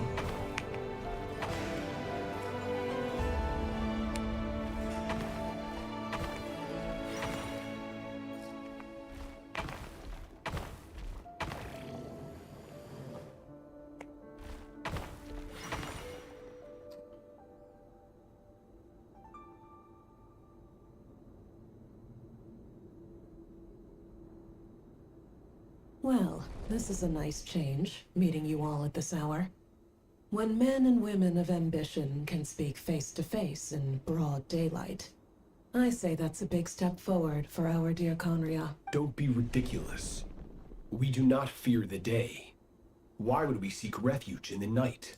You might ask your blade that same question. I'm told it prefers the cover of darkness. The word on the street is that Sir Elegy only strikes when he has an unfair advantage. But that is patently false. I see you're missing an arm and a leg. Surely only a fair fight could explain that. If this is your way of offering me replacement limbs, believe me, I'll take them. Oh, we can certainly discuss that. With bioalchemy, anything is possible. Assuming I have your full support in my research. Lunatic. Robtatir, what brings you here? Why, Dainsleif, of course. He invited me. Please, cast aside your apprehensions, Miss Rhine-daughter. Whatever the rumors may say, I am but a humble servant of the king, and I can assure you he affords me no greater convenience than he does you. Well, the Universitas Magistrorum won't stop fawning over you. So at least some of the rumors must be true.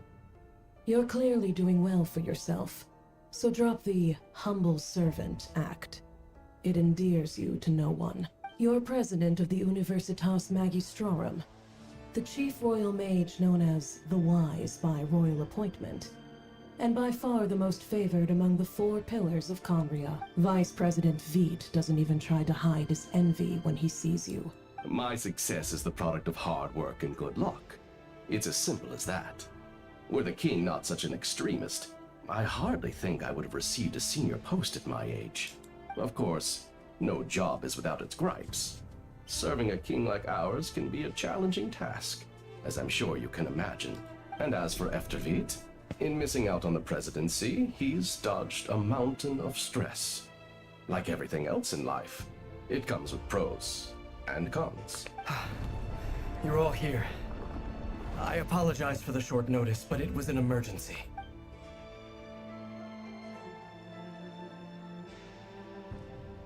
You must be Rerir. Mr. Sir Elegy. Yes, I handled your case file during your sentencing. Nothing personal, of course. I'm pleasantly surprised that you remember me. You're clearly a person of substance if you've been invited here. But Dainsleif, you'd better have a very good reason for convening this little gathering. It's my brother, Vedofenir. After he spoke at the court this morning, the king was so infuriated by his words that he had him blinded in both eyes and thrown in prison. Vedofenir in prison? Strange.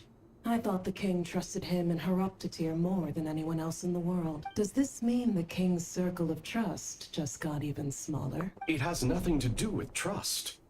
It's about what the king wants, which is as clear as day to anyone paying attention. I simply appease him, because it's in the best interests of the Universitas Magistrorum. And also because you're slimy. Vedofenir, perhaps less so. But still, a visionless visionary? It rather inclines me to think that qualifications are not what get you ahead in Khaenri'ah. Do you honestly think this is an important discussion to be having right now? Dane, what are you planning to do? Rescue Vedofenir, I assume. Correct. It will mean storming the palace by force. Tonight. I need all of you on my side. That's far too dangerous. And don't forget, Dainsleif, you're captain of the Royal Guard. You swore an oath to the throne. You've been planning this for a while, haven't you? I have no desire to commit treason. But whatever critique the king may have of Vetifanir, disfiguring your most loyal subject for putting the best interests of his court and nation first, this is not the conduct of a wise ruler. My blade will force the king to see the error of his ways. So, Vetifanir's prophecy enraged the king. I'm sure it wasn't what he wanted to hear, but if he won't take counsel even from the visionary, that is deeply troubling news. The extent of His Majesty's madness is now all too clear. The question is, how does a man like me get out of this situation unscathed? You have noble ambitions, Dane. But I'm afraid they don't do much for a guy like me. I'm not interested in saving the world. All I want is a letter of pardon. A letter of pardon? For whom? Thelindis? The chances of the Vinster King issuing a pardon for anyone connected to the Crimson Moon seem vanishingly slim. There's another game now. Yes. This black fog over the board must have some connection to Thelindis. But why is it taking this form?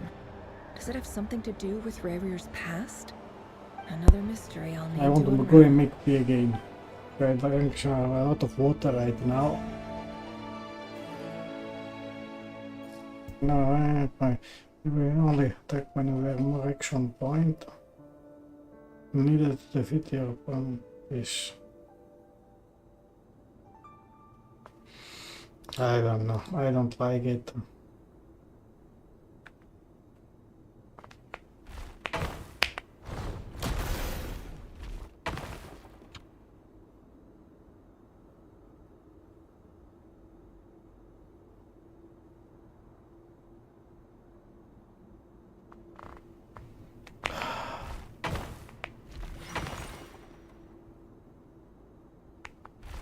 No.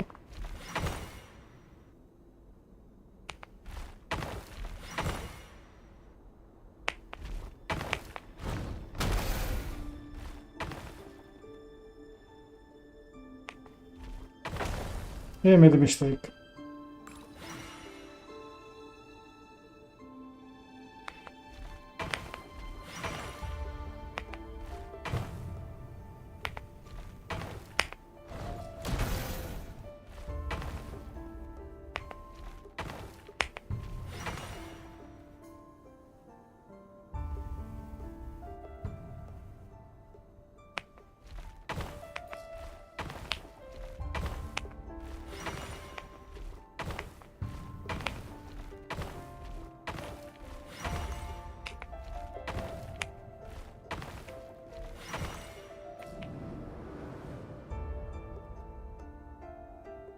Author Thelindis. Over the course of this week, the research object was subjected to interference for a total of 60 hours for experimental purposes. The results are as follows. Research dating back to the Crimson Moon Dynasty has established 2 points regarding Moon Marrow. Firstly, its origins have something to do with a god's power. Secondly, it serves as a portal to an as-yet indeterminate location. Moon Marrow can thus be defined as a spatial gateway. However, there are a number of hurdles to overcome before we can answer the question of where it leads to. To start with, opening the gateway requires a specific power source, which the relevant literature indicates. An enormous amount of power is then required to keep the gate open. Currently, the total power output of our instruments remains in the single digits. To make matters worse, I am now the only staff member remaining in the Moon Marrow lab. The Universitas Magistrorum recently decided to move most of its personnel into abyssal energy research, which has stymied all Crimson Moon-related projects. This is not a wise move. I have always maintained that placing all our hopes in a single source of power is risky, especially one as poorly understood as this, as well as making ourselves overly reliant on a single resource. We are neglecting other promising technologies. I apologize if this comes across as disrespectful. But as a Moon Marrow researcher, I desperately want to see the world beyond the gateway. If we really made it there one day, what would we find? And how would we go about taming the unknown? My imagination is endlessly fueled by questions such as these.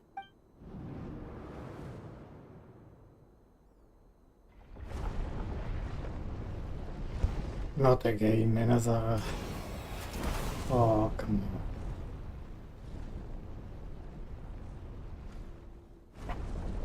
He's going to end this shit or no? I got to make P now. Yes.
I'm back. There's a nice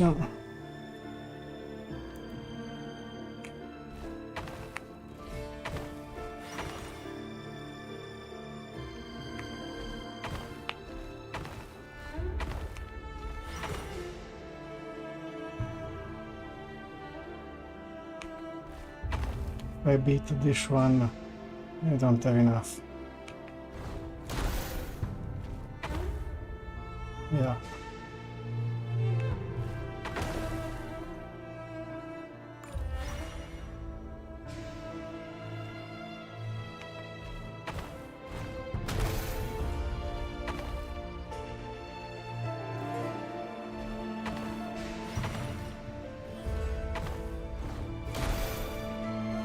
No, I made a mistake.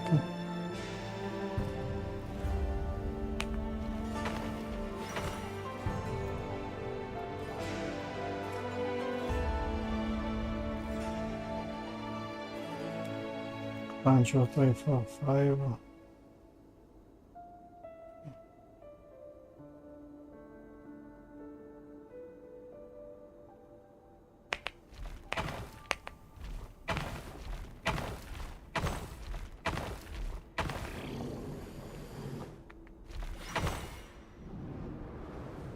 I'll leave that one. This is for you. I heard you're gonna leave the city with your parents. Delindis, did you hear about what happened? I've heard nothing. Khaenri'ah got back very late last Friday, and he was acting a little unusual, but he slept pretty well, so I'm guessing whatever he did was a good deed.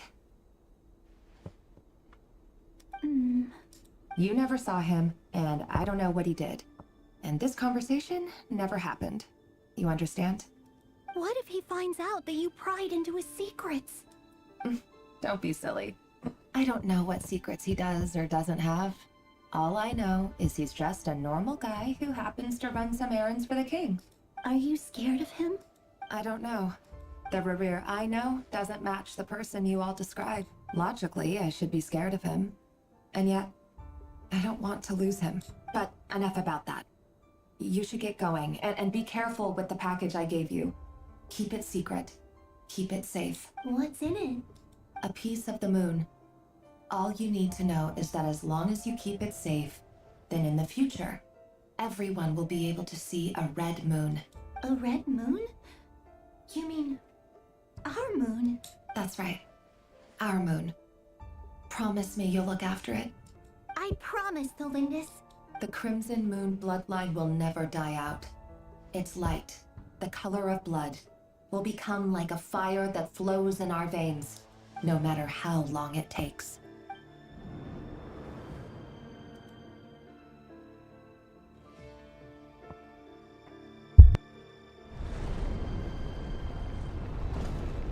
Check the game. Just for fun.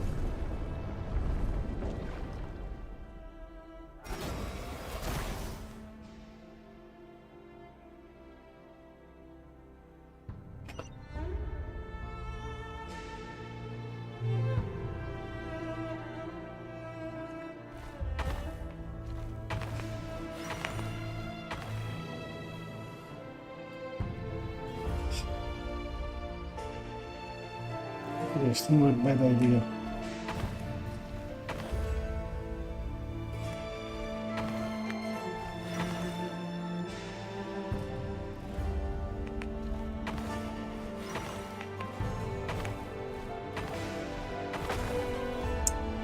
I think I'm stuck.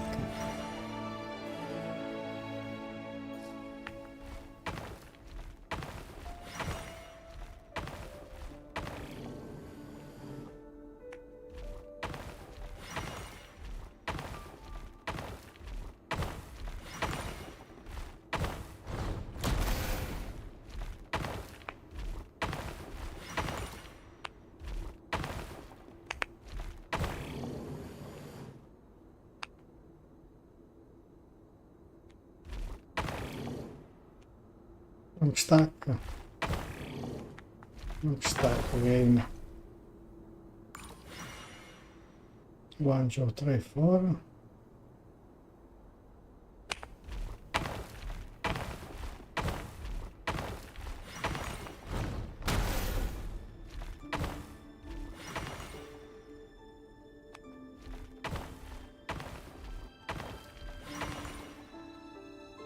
Hurry, everyone, and stick to the plan. Sir Dainsleif, what are you? Is this treason? You know what happens to those who betray the throne. Please, don't do this! It is the king himself who has betrayed the throne. He has betrayed all of Khaenri'ah. If you have any love left for justice in your heart, you should join me. It's showtime. Dane and his group will handle the troops in the palace. Then Hraptatyr and Rheindater will disarm the security measures. My job is to enter the prison and rescue Vedifalnir. Stay safe. Wish me luck. Look after my brother. Draw your blade. It is time for justice to prevail.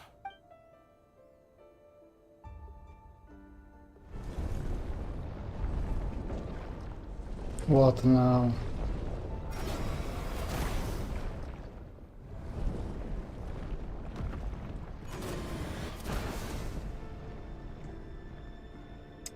Skip the game.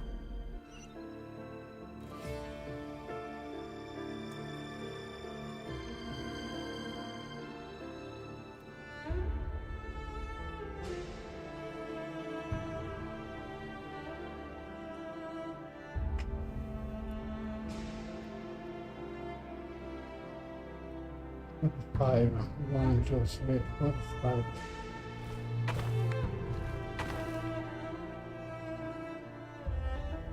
You know what? 1, 2, 3, 4, 5.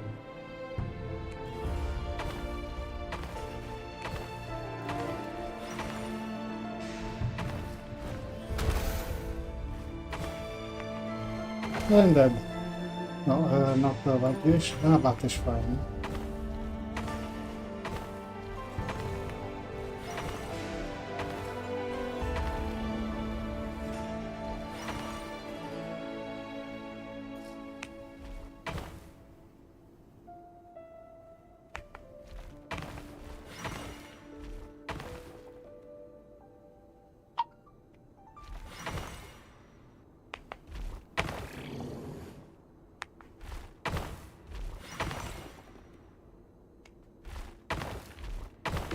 Dead.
This place is filthy.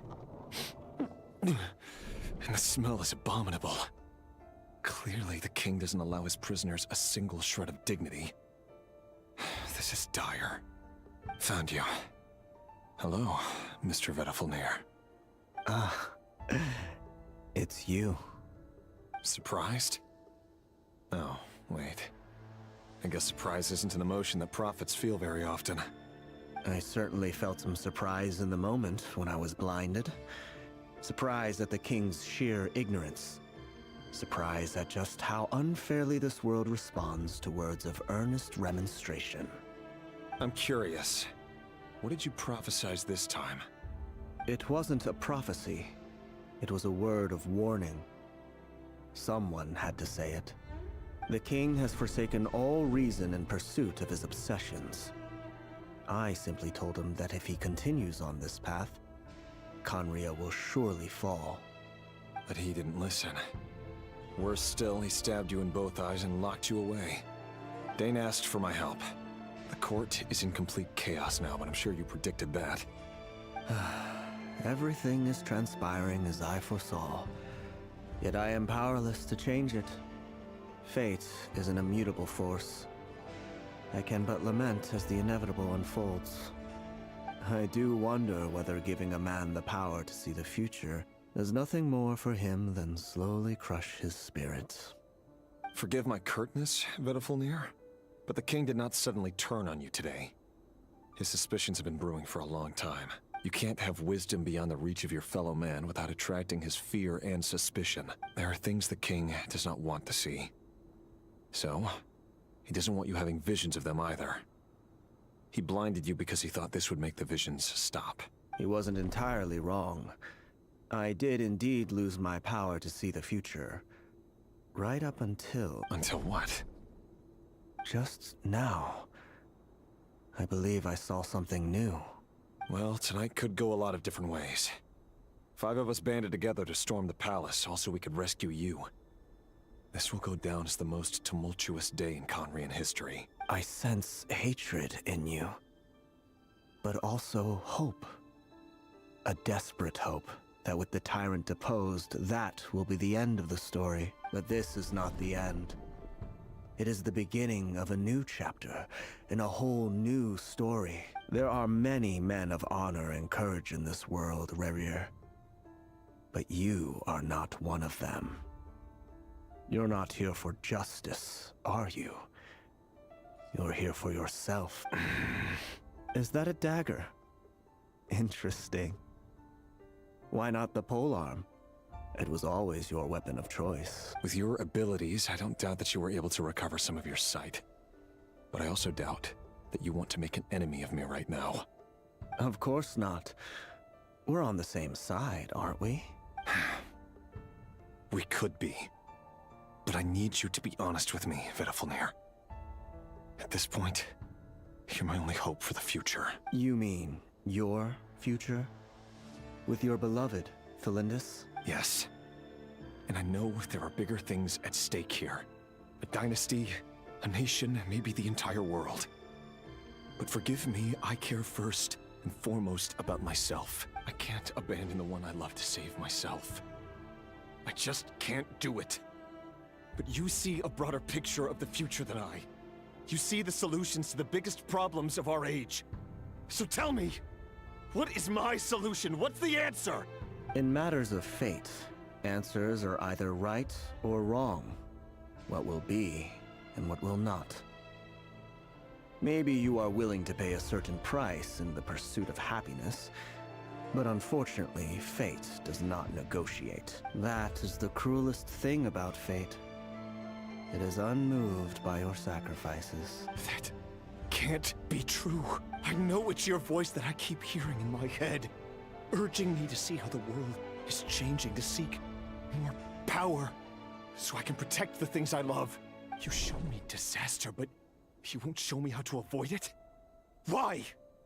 Why are you doing all this? My voice. In your head.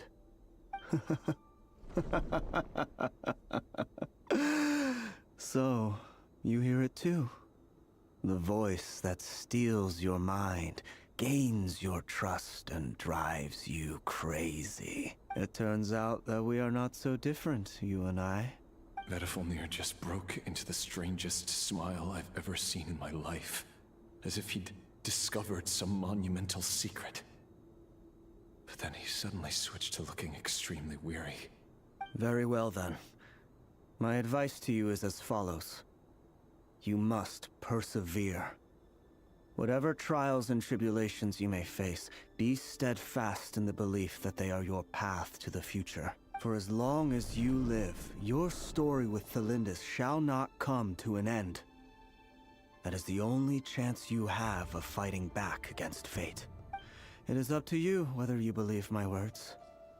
Regardless, that is all I will say on the matter. I have no right to intervene any further. I will hold you to your word. Thank you for setting me free. In return, I will tell you one more thing that you cannot afford to ignore. Just then, a strange wave of energy rippled through the city. We had no idea what it could mean. If I were you, I would head to the Universitas Magistrorum. The Universitas? Oh no! I'm sure we'll be seeing each other again very soon, Khaenri'ah. Whatever Vedifalnir said, I didn't catch it. I didn't even help him out of the prison. There was no time to lose.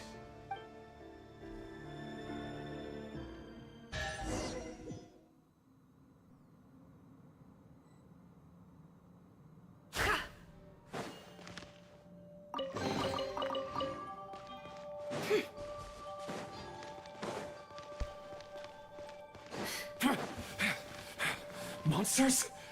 Is this my daughter's doing? The Universitas Magistrorum. Out of my way!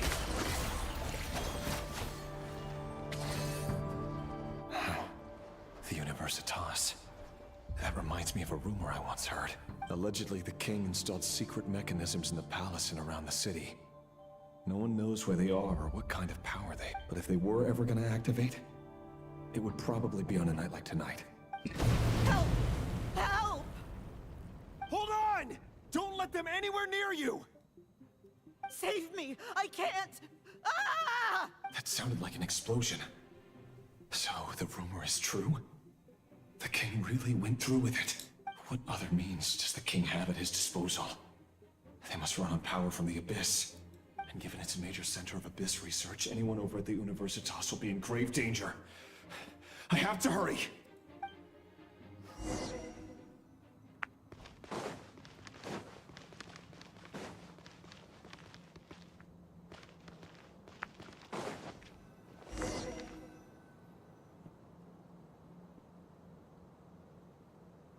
I have to go down.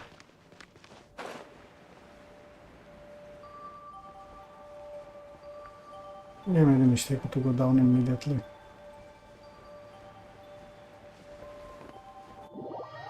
Better.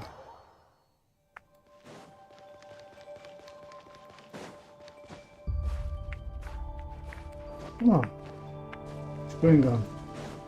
I know.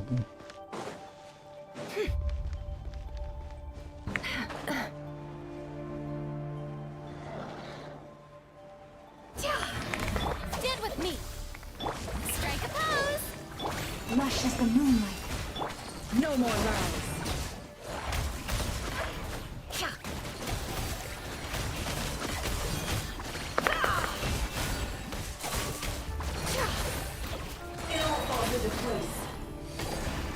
Seek within.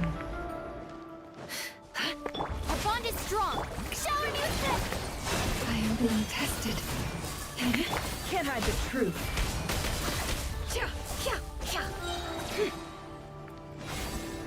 The deception ends here.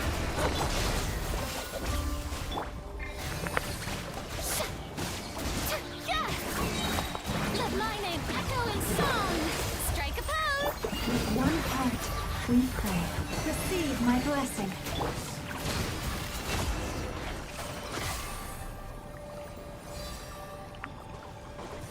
Boh, this is shitty.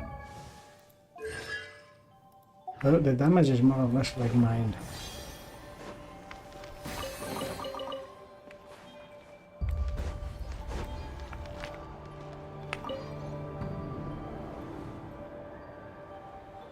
Monsters! At the Universitas Magistrorum? Why now? Oh no! They're coming! It's no use. The table won't hold out much longer. The weapons. Where are the weapons? Of course. All the lab equipment was upgraded after the inspection last week, but the new weapons haven't been allocated yet. I'm done for. Is anyone there? I need help! Ah! Stay back! Please stay back! Please!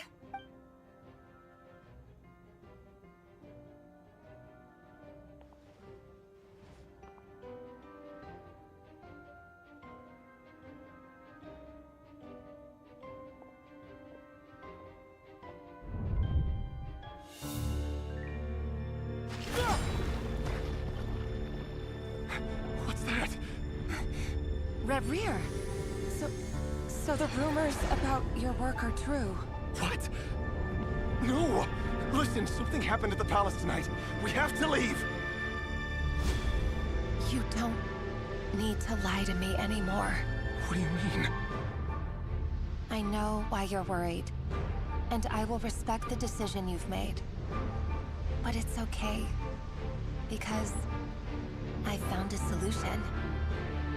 I know how to end all this. You can have it back. The normal life you so desire. But until then, I'm afraid our wedding will have to wait. Celindus? No, don't do it! Celindus! Celindus!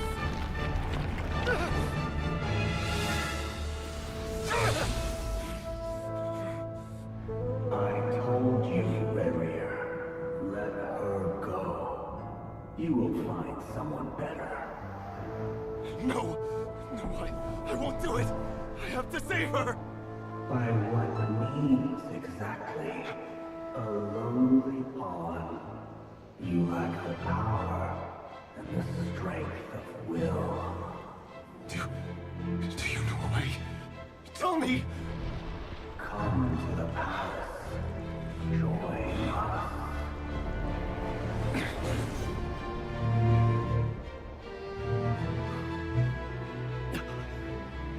Khaenri'ah, thank goodness we... Step forth and take your share. You made it. Not you too.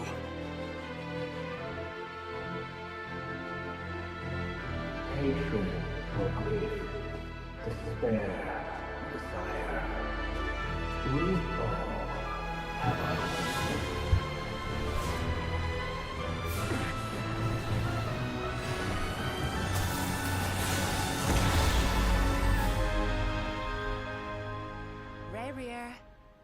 Khaenri'ah. Celindus?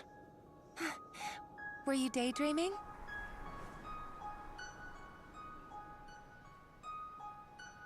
You still remember, Khaenri'ah? That question you asked me a couple of weeks ago? Oh. You mean the proposal? Yeah. I'm wondering, where do you think would be a good place to discuss it? Maybe in the garden? Or were you thinking a fancy restaurant? It's your choice.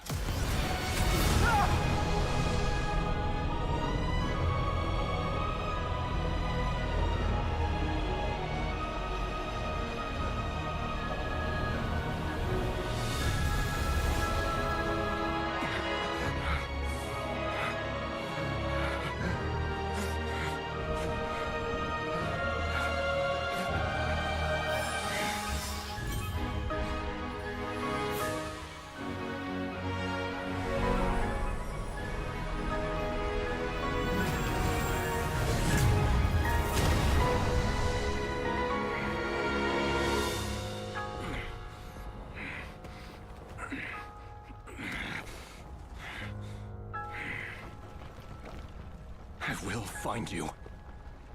And then... you can give me your answer.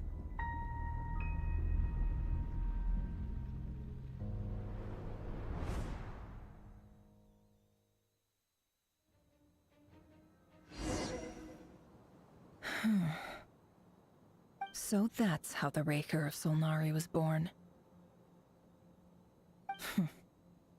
A monster created by circumstance is a monster all the same.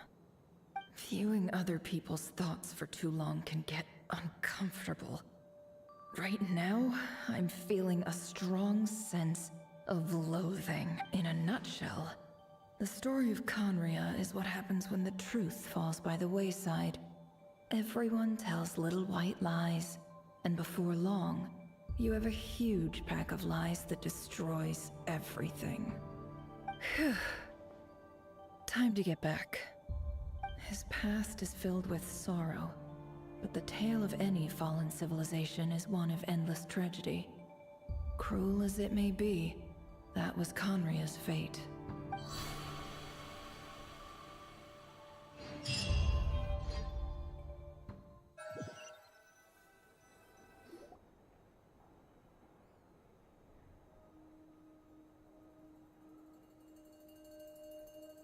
Everyone, I'm back.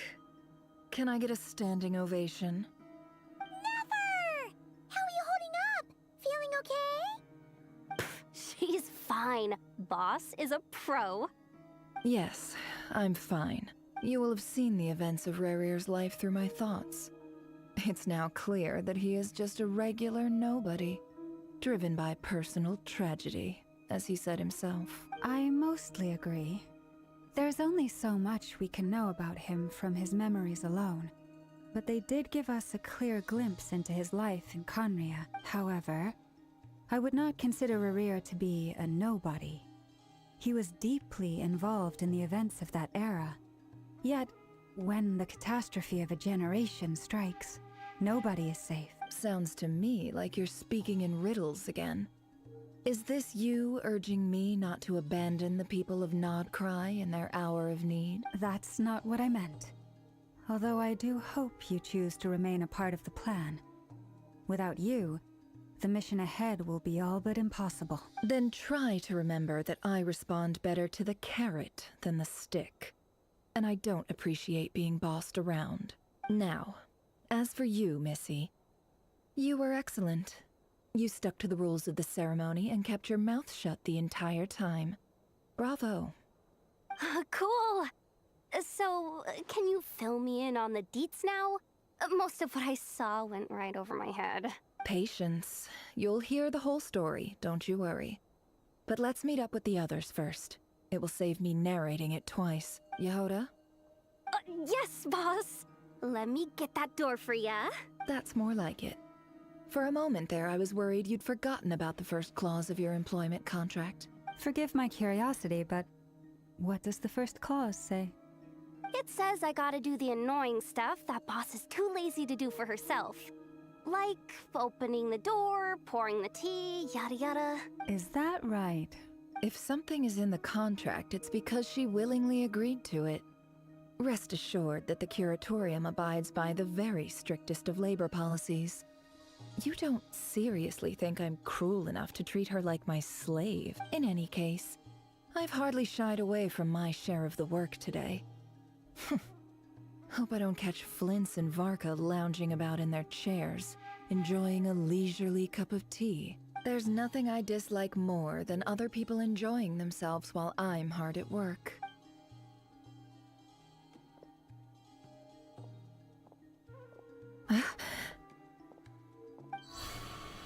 Oh no.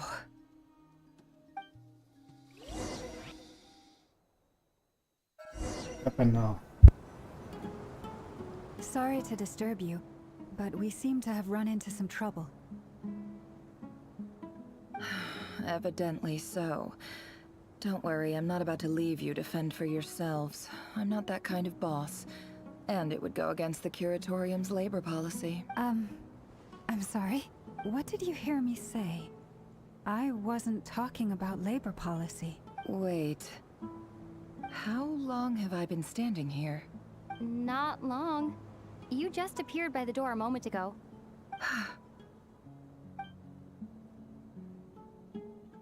Boss, what's wrong? You look like you've seen a ghost. We've been tricked. We never left at all. Somehow I hallucinated that whole scene back inside the office. Hallucinated? But how? How indeed. This place should heed my will alone.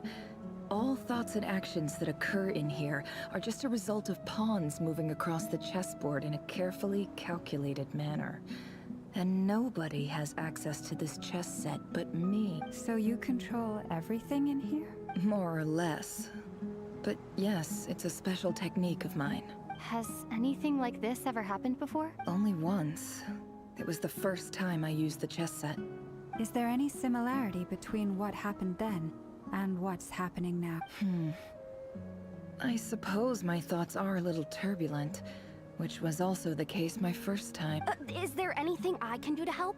The first clause of your contract clearly states that I only need your help with things that I'm too lazy to do myself. Meaning, you're not feeling lazy right now?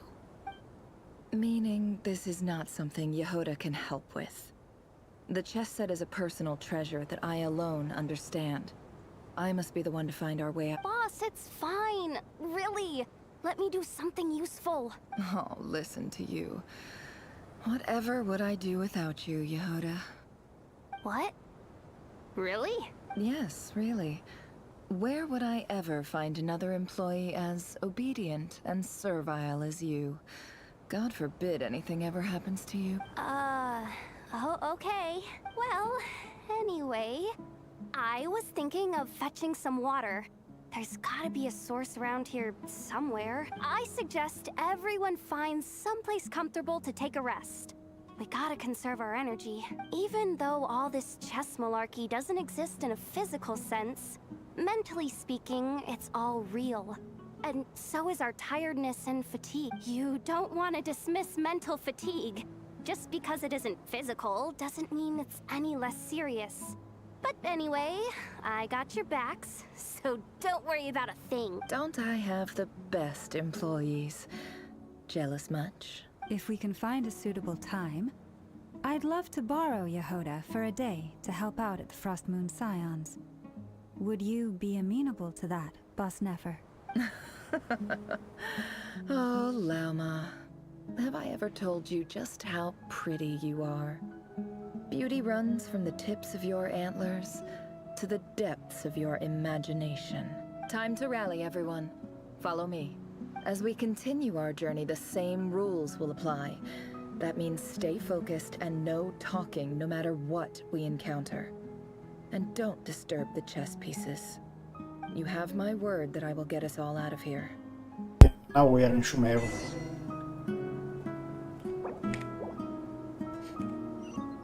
This map here.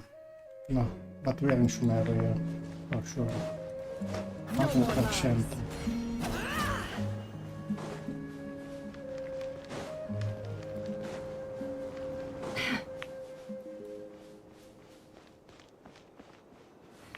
This place looks familiar. That's not a good sign.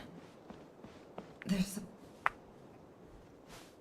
I wasn't expecting visitors at this hour. Wait, is that? Oh, it's him. There you are. Sinue's been looking for you all day. I think he has some news for you. Oh yeah? What were you doing just now, Uncle Retinue? Hiding away some more loose change? I know I saw some Mora. What do you mean loose change? Oh, come on, I'm too old for this. Just pretend you saw nothing. The story of Nefer. It all adds up.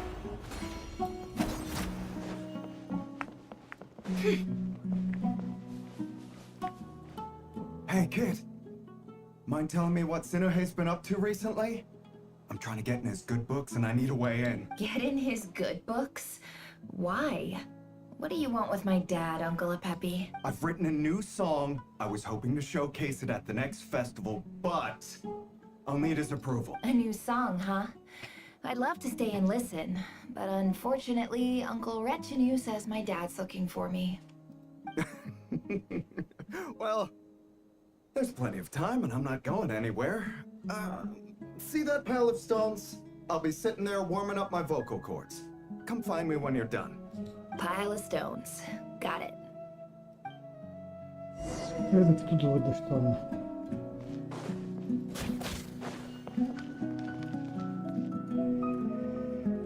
Why? Where? What the hell?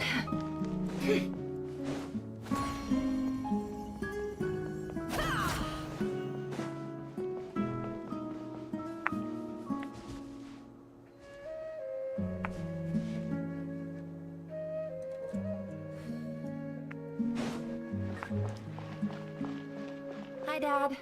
Uncle Retinue said you were looking for me. Ah, there's my little princess. If you'd gotten back just a little sooner, you could have shared the spoils of war with me. Spoils of war?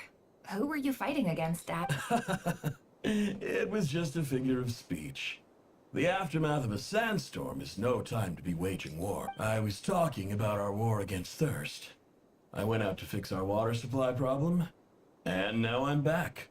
Which means... We have a well again! That's right. I found a new one and brought back as much water as I could carry. It should last us for a good while. If it wasn't for these blasted sandstorms, our wells wouldn't be caving in. You wouldn't be spending all your time out searching for new water sources. As the chief of our tribe, I'm supposed to be leading us out of hardship and poverty, onto better things. You know how prosperous our ancestors were. I've told you all the stories. And look at us now. Squeezed into these hovels. No one would choose this, if it wasn't for the endless wars over the years. But things are looking up. I started working with some folks from the academia a few months back. They gave me some contacts in return for my assistance in the desert. So you're the academia's helper now? Special ambassador, they call it. Think of it as a partnership. It's nothing bad, okay? We've been isolated here in the desert for too long. Seeking opportunities elsewhere is the best thing for us, and the fastest way to progress. So, do you get anything good out of being a special ambassador? Of course. My luck's improving all the time. One day, I swear I'm gonna lead us out of this place. We'll find somewhere new. Somewhere better.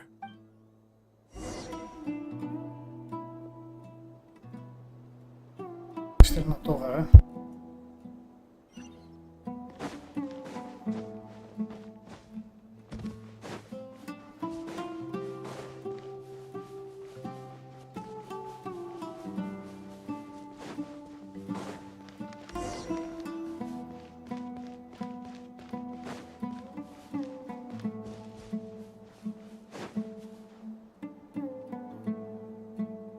That's our well, and you know it.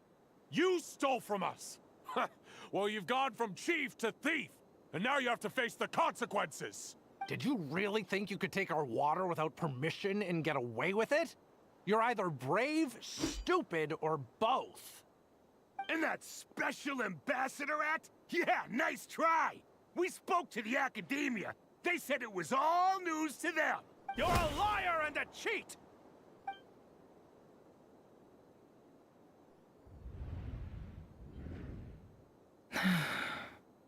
I heard Yehuda gasp, but I don't blame her. Most people are terrified by the sight of blood. Corpses strewn across the ground. The wounds are clearly from scimitars and daggers. The desert dwellers' weapons of choice. There's a handwritten note on the ground. Let's see what it says. Halil, this is Sinuhe, chief of the Shimti tribe. Surely you remember me. I was the one who helped you and your colleagues avoid the quicksand in the desert. This is my second time writing to you. I assume my last letter must have gotten lost in the mail, as I didn't receive a reply. I hope this one makes it to you safe. I'm writing to you because I need some help. That sandstorm the other day completely blocked up our well, forcing me to look for another water source in Iab and Unut territory. It was a matter of survival. Praise the gods. The well of the Iab tribe was intact. It was my last resort. I drew what water I could and left, but not without being spotted. I fear they will retaliate. You told me to write to you if I ever needed help. You said you'd be my ally in the academia. I urgently need you to formally recognize my title of Special Ambassador and send some of your people to assist me for a few days. It's the only way I can convince them that this was the academia's decision and prevent them from retaliating. This is an emergency. Please send help as soon as possible. Looks like this letter never got sent. The writer died a grisly death, and the letter was trampled into the ground. It's badly defaced.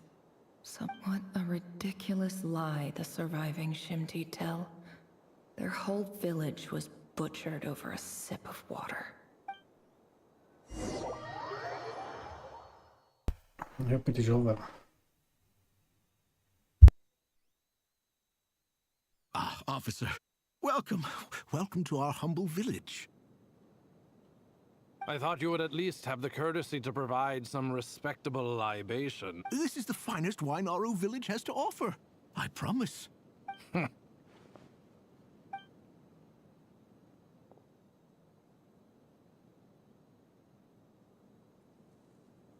The Academia has agreed to reserve a single space for a candidate from your village.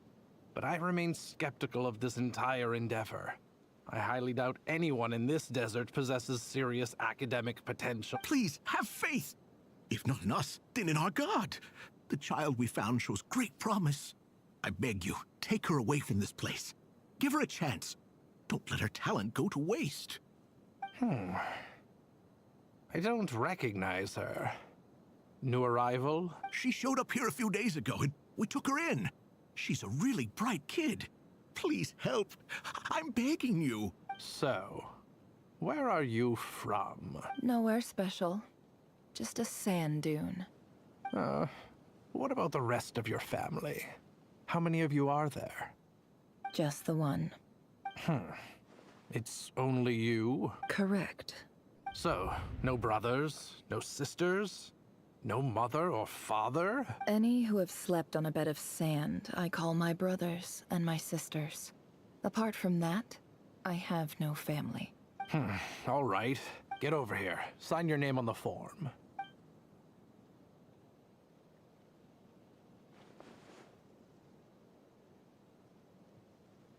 Nefer? You're rather fair-skinned for a desert dweller.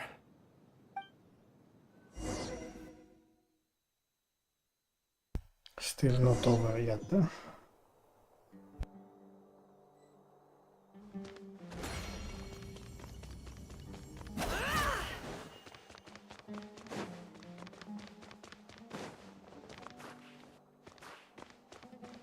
No more lies. Nefer, this term's assignments have been issued already. Please read through the materials thoroughly, conduct your own additional research, and then write an essay on the topic. Yes, Professor, I'm aware. I just had a couple more questions I wanted to get your perspective on. Oh? Please, ask away. Well, I saw the other students' problem sheets, and I couldn't help but notice that my assignment is much easier than theirs. Do you really think I'm a weak student? A weak student? Goodness, no. Quite the opposite. You have a sharp mind. Almost too sharp. I think what you're saying is, a weak student wouldn't have noticed the discrepancy. And if they did, they certainly wouldn't complain about the lighter workload. You see, sharp as they come. You see things the way they are. And I'm sure you know why they're like that. Because of where I come from. Because I'm different. I'm sorry, Nefer. I don't like it any more than you do. It's just... Anyway, you said you had a couple of questions. What's the other one? I wanted to check... If someone sent me a letter to the Academia, where do I go to collect it? Ah, your family wrote to you. Well, as long as they put your name on the envelope, someone should hand it right to you. Not exactly. It's not even a recent letter. I was just curious where the mail would end up if no one collects it. The House of Dana, I expect. I know there's a box for unclaimed mail somewhere in there, probably sitting on a shelf. Whatever you're looking for, that'd be the place to start. Okay, got it. Thank you, Professor. Oh, don't mention it. Honestly, I feel like I failed you. I'm supposed to be your teacher, but I haven't taught you anything. Hey, don't say that. You're a great teacher, and you do your best for all your students. But the rules are the rules. You're not allowed to teach students like me. It's not just the Academia either. The whole world bends over backwards for the successful, and leaves the losers to suffer and die. Oh, my dear child. Don't tell me you've given up on life already. I haven't. I just think that if you want to make it in this world, you have to find a way to become successful. Can't hide the truth.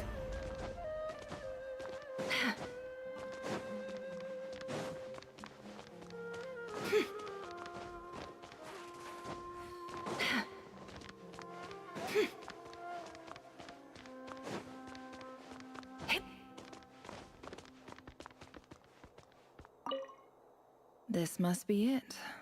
A big cardboard box full of unclaimed mail. And probably some letters that ended up here by mistake, too. Let's take a look.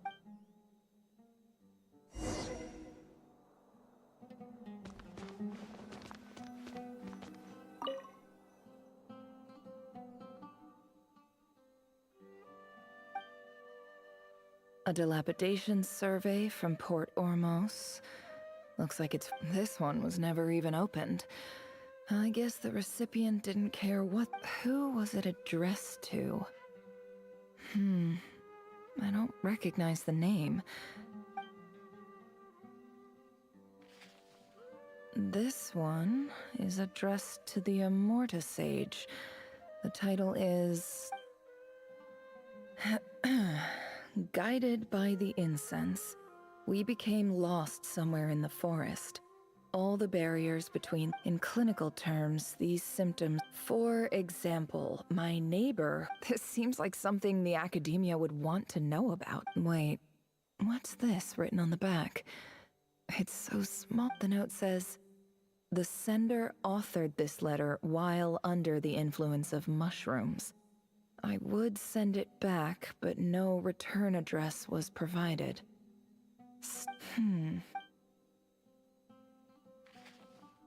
This next one is addressed to Grand Sage Azar. A few words of protest regarding recent change however, as well, education is the fundament. As grand, I do hope you... Great letter. Shame it didn't get to where it... And the sender is... Huh? Sage Cyrus of Spontamod. I didn't realize anyone else even knew how bad students like me have it in this... So this is where letters from the Whatever. This isn't what... I'm not exactly holding... I can't believe how much discarded... I don't believe for... Wait. Could this be it?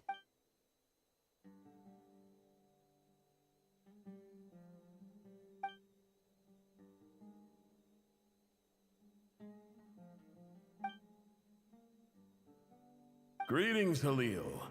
My name is Sinuhe, chief of the Shimti tribe.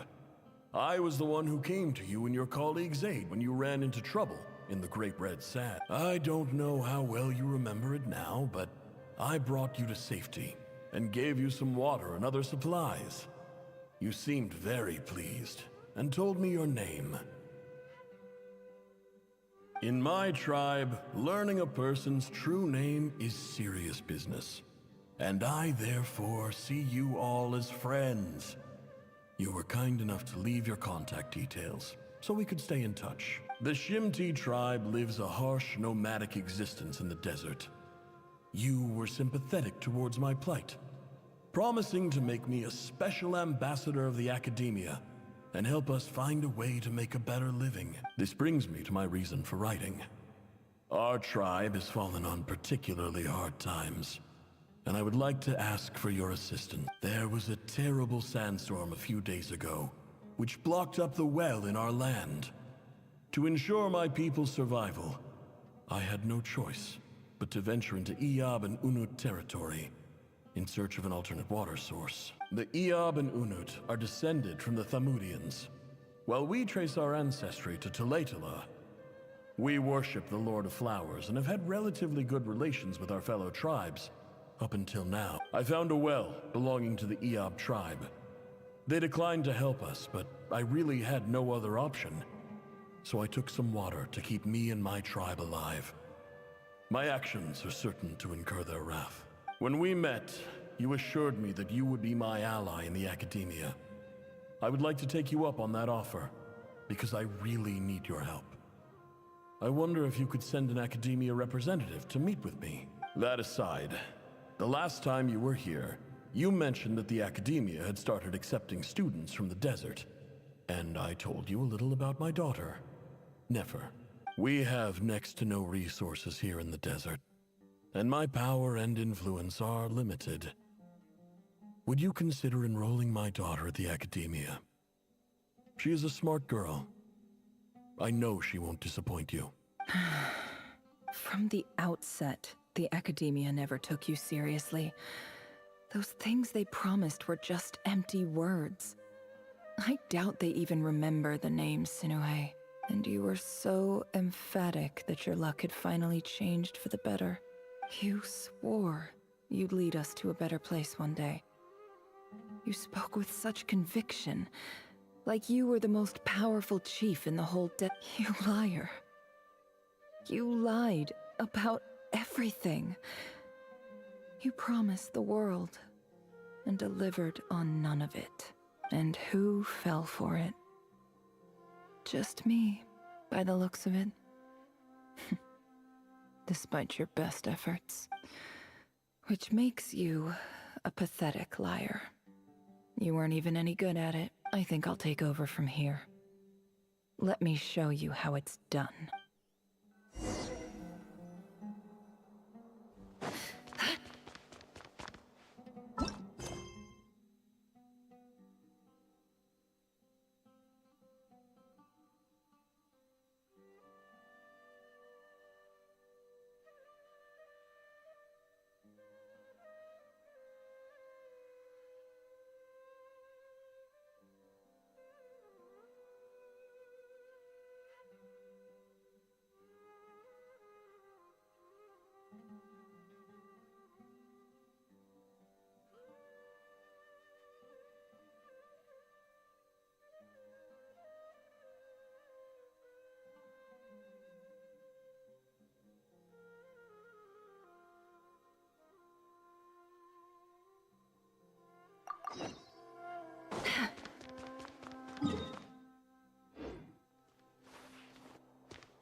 It all adds up.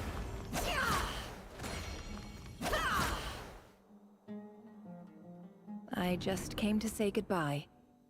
Thanks for everything you've done for me in my time here. Nefer? You packed your bags. Where are you going? I'm quitting. Something's come up in my hometown. Gonna head back and deal with it. Huh? But this was a hard-won opportunity for you. You know that better than I do. It was. But it doesn't matter. I have more important things to deal with and they can't wait. Oh, and I didn't want to overfill my bags, so I left some incense on your desk. What's wrong? I thought you liked incense. Although, I did read somewhere in the House of Dana that it has hallucinogenic effects. Don't use it all at once. Isn't this the stuff you brought from your hometown? You're just letting me have it? But you said it's a rare and valuable commodity. Yeah, about that. I lied. It's not rare at all. There's this bunch of ruins near my hometown that are practically overgrown with this plant. It's not worth much. Keep it. It's fine. But Nefer... All right. That's all from me. You take care.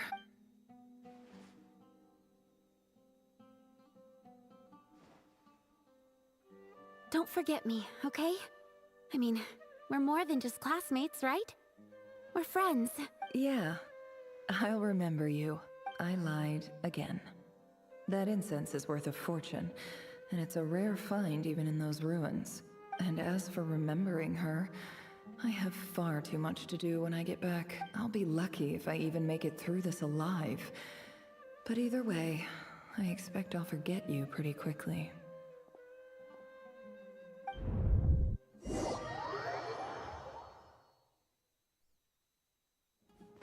Can't hide the truth.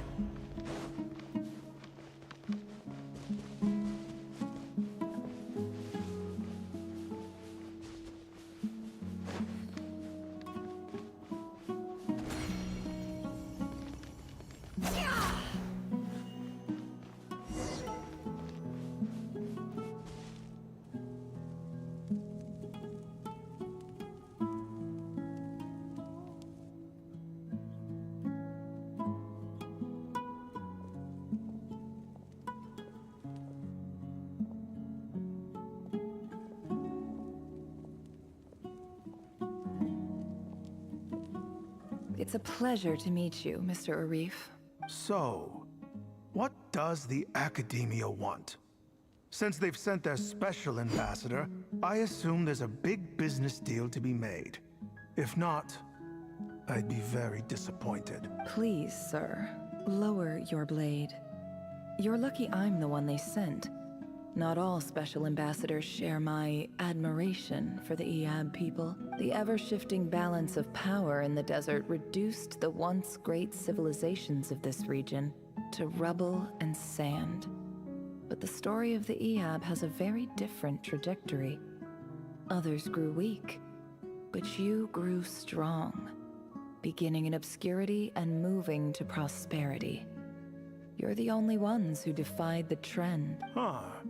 So, you do know who you're dealing with?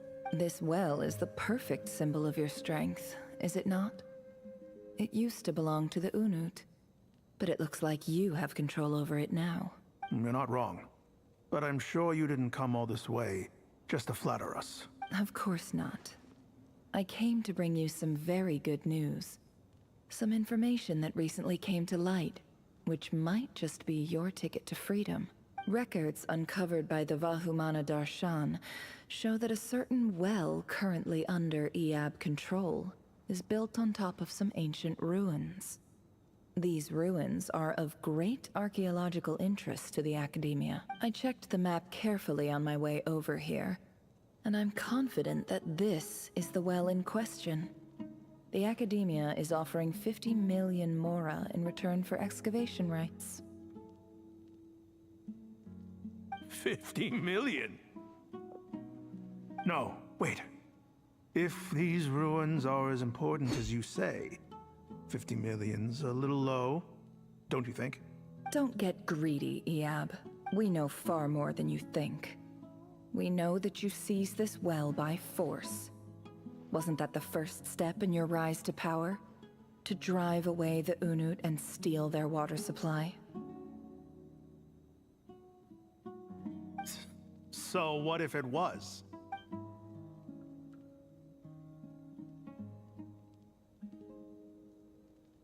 Don't worry. As unscrupulous as it was, it's something we're willing to overlook. The Academia is only interested in dealing with the de facto power holders in the region. I hope I am making myself clear. And I hope your words are the truth. If I find out the Academia is trying to play me, I'll hunt down every one of your people and make you watch as I cut their heads off one by one. I assure you, Chief, that would not be in your long-term interests. You don't want to make an enemy of the Academia. You see how I'm dressed, don't you? I appreciate that you've never been to the rainforest, but surely even you recognize an ambassador's attire when you see it. And what does a barbarian like you have to lose anyway? You really think the Sumeru Academia would bother to come all this way just to lie to you? We have more important things to worry about. All right, I take your point. The Academia is the highest authority in the land. I'm sure you're trustworthy people. In that case, we have a deal. We will sell you the excavation rights. I'd like to thank you, Ambassador. This is good news indeed. Excellent news. In fact, it calls for a celebration. Would you do us the honor of staying a while and enjoying some Iab hospitality? Gladly. I am partial to wine myself, and I trust you are as well. So let's indulge in a few drinks together, in celebration of this momentous occasion.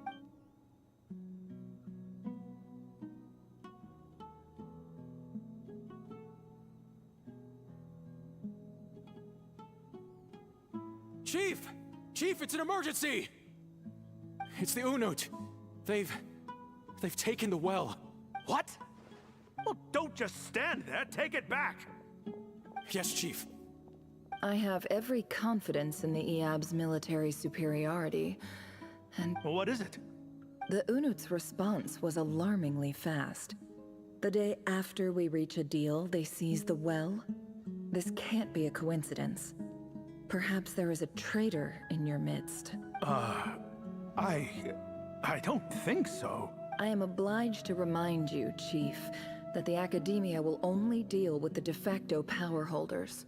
If you cannot regain control over the well, I'm afraid you won't see a single mora of that 50 million. No! Please, Ambassador, just give me some time. I swear the Unut will not get away with this. That well is ours.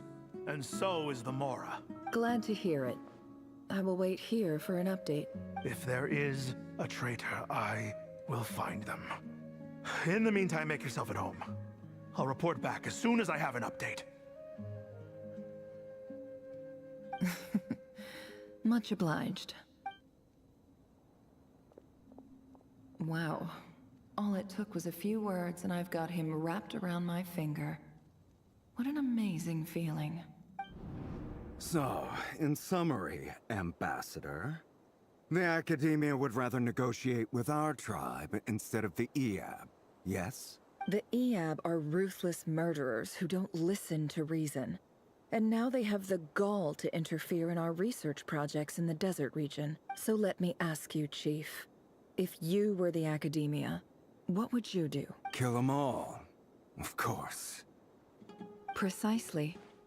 The Academia does not tolerate those who stand in our way.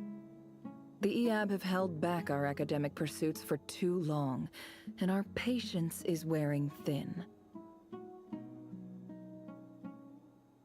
At the same time, there is simply no way that the Academia can be seen to be intervening in desert affairs. I'm sure you understand where I'm coming from. We have our own rules out here. If the rainforest dwellers raised arms against a desert tribe, it'd start a bloody war. Right. We can't confront them ourselves, but we can support their enemies. The Unut have always had strained relations with the Eab, which makes you our natural allies. Natural allies. Weren't the Eab your allies once? You were quick to send them after us to protect your interests back when we stole that water. And now look at you. You're at each other's throats. Let me be clear. The Academia wishes to collaborate with the legally recognized rulers of the desert in this matter. We are asking for excavation rights to that well, and our offer is 50 million mora. Say no more. I believe we have an understanding. Good. Then I suggest you get to work. Get us access to that well, and the mora's yours. You see, Dad? Lying is easy when you know how. People will believe anything.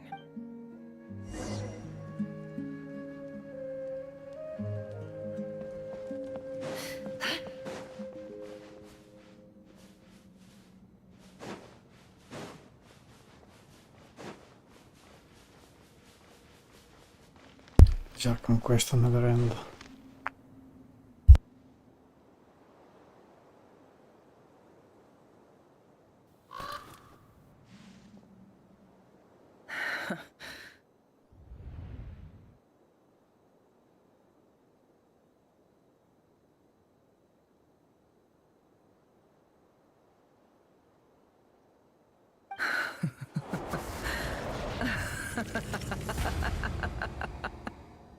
Look at yourselves. You may be vile, savage monsters, but your butchered bodies bleed like any others. You're no different. You're nothing special at all. The monsters who destroyed my home, they're just ordinary, petty human beings. What a joke. I think we're even now. Maybe I've even done the desert a favor. It's a better place without all these people around. Oh, Sinuhe, my gullible fool of a father. Perhaps if you'd been as ruthless as I was today, our tribespeople would still be alive. In this dog-eat-dog world, a chief needs to be tough to survive. But you couldn't do what had to be done. So I did it for you. Nefer, it's okay. All of this is in the past now. I believe I remember you promising to remain silent. Yeah, but even so... Yehoda, is there anything you can do to ease the tension? Alright, time for a sharp turn onto a completely different topic. So, anyway, that's enough of that. When are we getting out of this place? Feels like we've been walking forever. I'm getting pretty tired. Oh, Alma, you tired? Yes. If we can find somewhere to sit down, I could certainly do with a rest. It's not far now. There should be a temple just up ahead. Yes. Really? A temple? That's where this story ends? I guess that's how things go in the desert. Desert dwellers can never escape their destiny. Or so everyone says. I never wanted to believe it, but looking back now, I'm as desert as they come. You mentioned a temple. What's waiting for us there? My biggest trade secret of all. Ah. Then I'm guessing it's where you got your power from. The power to peer into other people's minds. I didn't know you were clued up on any other religion. I'm no expert in the history of Sumeru, but since you come from the desert, I would imagine it has something to do with King Deshret. Sounds impressive. Ah, I know who you mean. General Mahamatra Sino. The spirit of Hermanubis dwells within him. That's Boss Nefer for ya. She knows everything. Sino's hardly a figure of obscurity. But I know about Sethos, too. What about him? Is he a big deal or something? Well, he's not a small deal, let's put it that way. Please, this is the bare-bone basics. Save the flatter. Thanks for your patience, everyone. I'm sure it's been a lot to take in. With any luck, that's our exit just up ahead.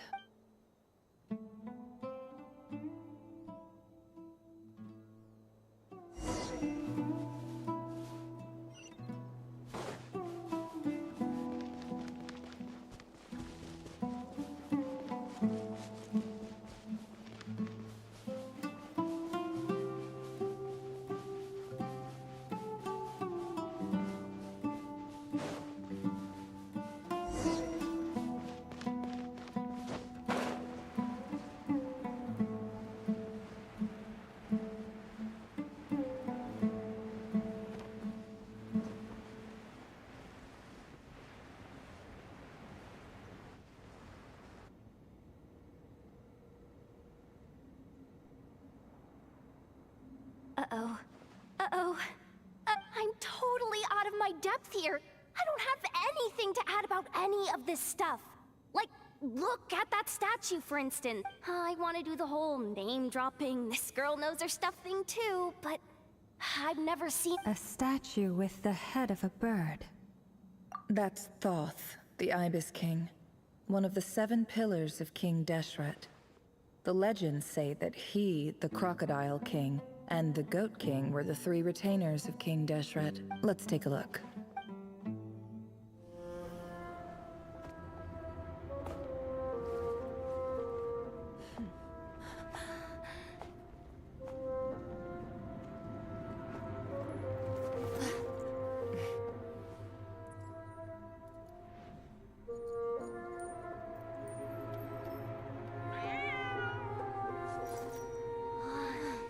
It's just Ashru.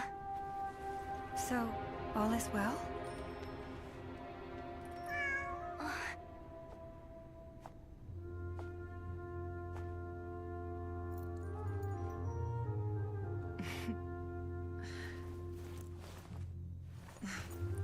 Typically speaking, at this point, the world disintegrates. Then we find ourselves back in the outside world. Besides, these are my memories. There's nothing to fear. You're sure? Of course. It's almost over.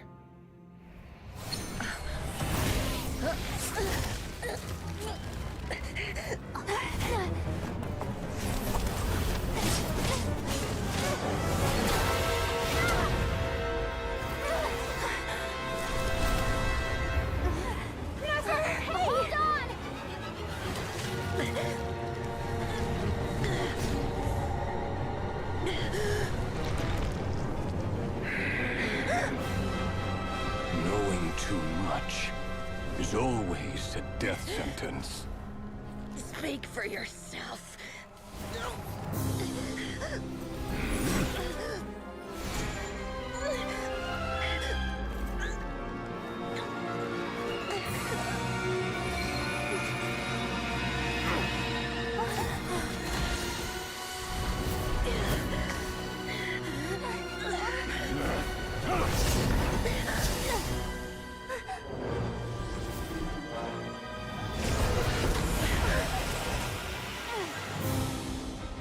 How repulsive.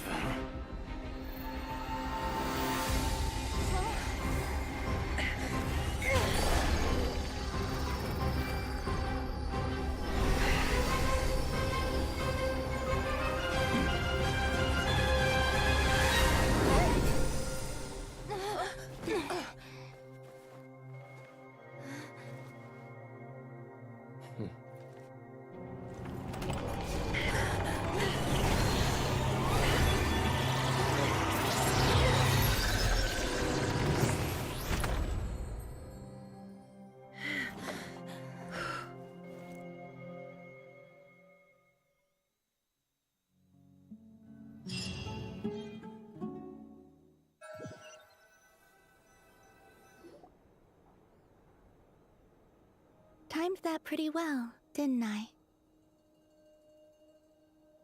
It's okay. I'm just glad no one was hurt. Paimon noticed you doing something too, Dainsleif. Were you helping get them out? Of course. When I asked Nefer to conduct this investigation, I was not naive to the dangers involved. I had a duty to ensure your safety.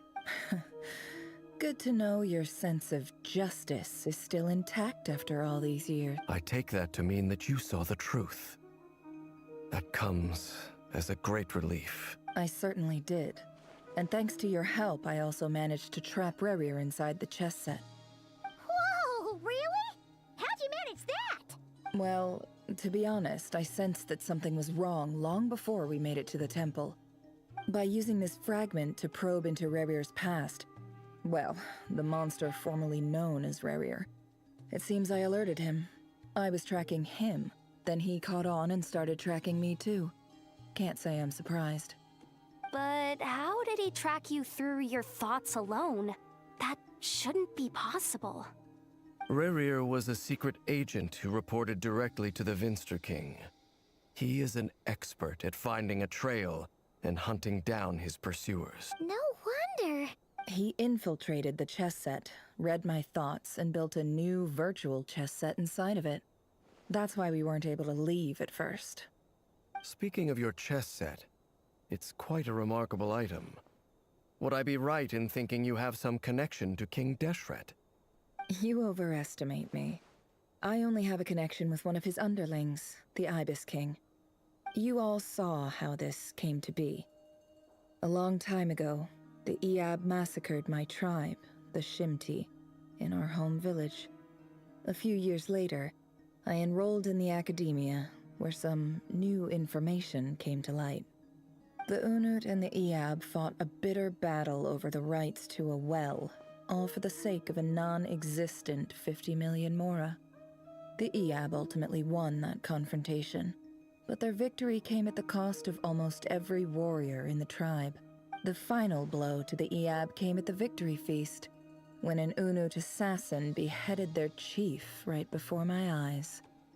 The remaining Iab fled, and have been scattered to the winds ever since. Having gotten my revenge, I returned to my hometown, where to my surprise, the nearby temple was still standing.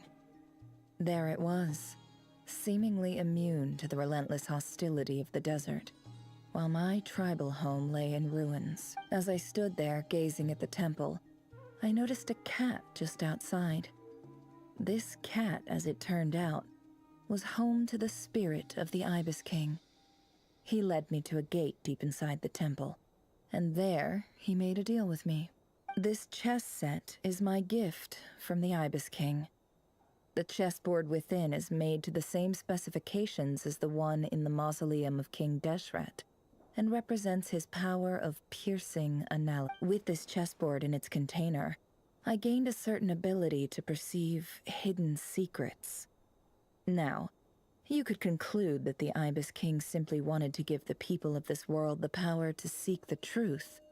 But I don't believe that's the full story. Every god plays favorites.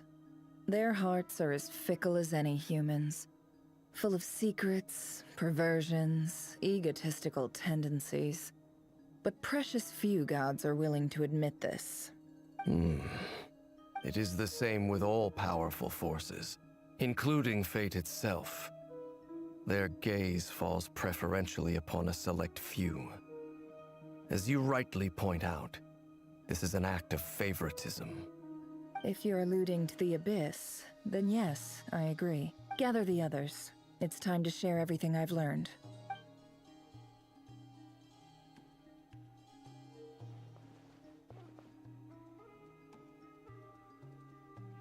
Thank you all for being here. As promised, I did some further investigating into the Recher of Solnari's background. I am pleased to report that the investigation has been most fruitful indeed. The Recher of Solnari, real name Rerir, was once a Khaenri'ah subject who served the Vinster King.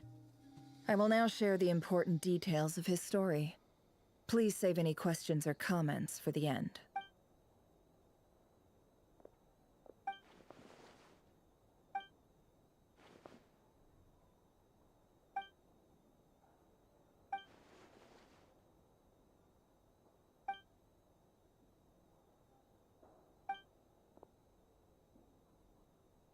So that's why he's so obsessed with the moon. A tragic tale, to be sure. But it does not excuse his many transgressions. No matter how much Rerir suffered in the past, the fact remains that he is what we know today as the Wild Hunt, wreaking havoc upon innocent lives in Nod-Krai. He becomes more dangerous with each passing day. If left unchecked, it is simply a matter of time before all of Teyvat suffers the consequences.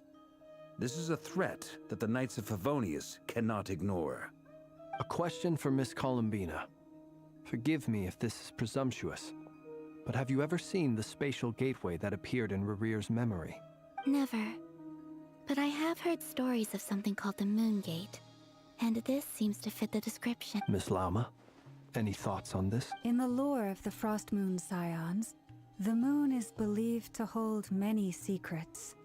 Some sources speak of ancient knowledge, others of a gateway to the unknown. The term Moon Gate is one I have heard before. But as is the case with all of our legends, there are no records of any first-hand witnesses. We cannot know whether it truly exists. Then back to Miss Columbina. As a moon goddess yourself, do you have some idea of where the Moon Gate leads to?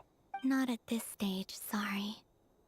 I do hold the power of the Frost Moon, and my strength is recovering well. I can sense that the gate would open at my command, but... But there's more to the power of the Frost Moon than that? Yes. A moon goddess has the right to open the Moon Gate, since it is a path to the moon. But as Nefer mentioned, holding open a spatial gateway takes a huge amount of power. And right now, I need to conserve my energy to fight the Recher of Solnari. I'm afraid this is one mystery we may have to leave unsolved for now. I agree. Better to save your strength. But if you'll humor me for a moment, I have a bold conjecture of my own regarding the world beyond the gateway. I highly suspect that neither Tholindis nor Rerir made it through unscathed. The evidence pointing to this is the fact that the Recher of Solnari exists in the form of countless fragments. With the abyssal power he wields, no ordinary foe can touch him, let alone tear him to shreds. And yet, the Wild Hunt proliferates wherever his scattered fragments lie, drawing hordes of monsters to many different locations across the land. So your theory is that Rerir was physically torn to shreds by some powerful force? Hence, why the Wild Hunt is a distributed phenomenon, rather than a unified one? Makes sense to me. Explains why the Wild Hunt is so pervasive, and why he's been trying to piece himself back together. He was whole to begin with, and he wants to be whole again. Without the power of the Abyss on his side, he almost certainly would have perished the moment he was torn apart. But the Abyss, much like a curse, has kept him alive. I could not agree more. The power of the Abyss is most surely a curse. It is a compelling explanation, and one that accords with my present understanding of Abyss creatures. Whether the life form in question is primitive or advanced, if a curse has extended its lifespan unnaturally, it will continue to survive in spite of everything. This raises some interesting questions. I will run some experiments and see if there is any validity to my suspicion. That being said, regardless of whether my research bears fruit, I would like to thank Miss Nefer for conducting such a thorough investigation. Already, it has greatly enriched my understanding of the entity we face. My pleasure, Mr. Albedo. I too hope that the information I have shared today proves useful as we look to formulate the next stage of our plan. Hey! What is it, Dainsleif? You look really upset! It's just... when I think of the man I once knew as Rerir, I struggle to understand why things had to turn out like this. The two of you used to be friends, didn't you? I don't know if these words will bring any comfort, but my heart goes out to you. Mine too. We can never know all the hows and whys of the way things are. The moon and stars are full of untold secrets and lies, and the skies are host to many more mysteries than these alone. Yet, none of that can begin to compare with the complexity of human life. Those are the first comforting words I've heard in a long time. Thank you, both. Well, I think this is a good place to end today's meeting. I'm sure Nefer needs some time to recover. She's been through an awful lot today. That's very thoughtful of you, Llama. Of course. Sounds good to me. Take some time to rest and digest before we reconvene to nail down a plan.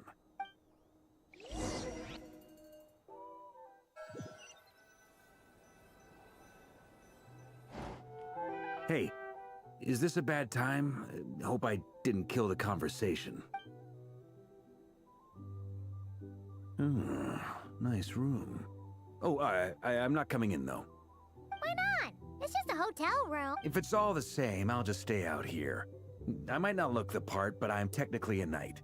Barging into people's private quarters isn't the kind of thing we do.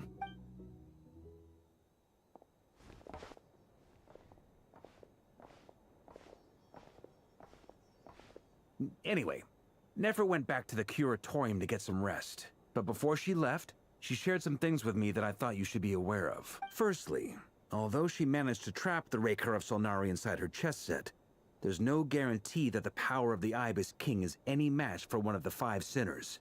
Their powers are beyond our comprehension. It's only a matter of time before he finds a way to break out. We have to come up with a plan and take care of him before that happens. Honestly, my mom figured that might be the case. So, how long have we got? Well, I asked her that same question. She talked for a long time, but for the most part, it seemed like she was trying to convince me how precious her chess set is, and what a long and storied history it has. It felt like some kind of sales pitch, you know? The kind where you end up handing over Mora against your will? Anyway, after all that, she finally answered the question. 2 days, at most. 2 days? That remains to be seen. Which brings me to the second issue.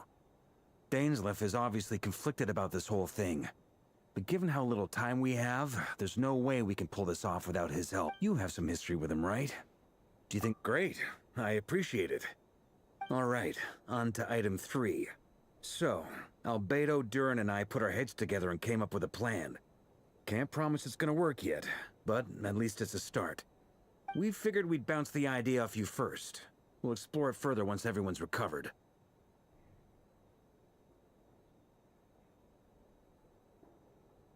Oh, Paimon's dying to hear this. Alright, so... here's what we're thinking.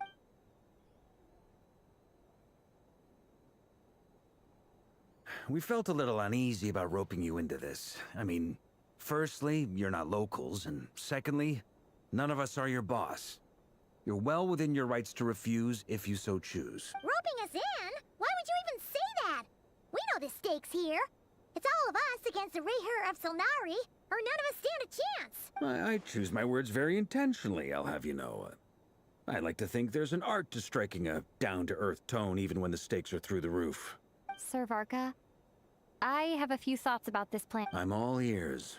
I think we can be more flexible with how the roles are allocated. In my view, the most sensible lineup would be like this.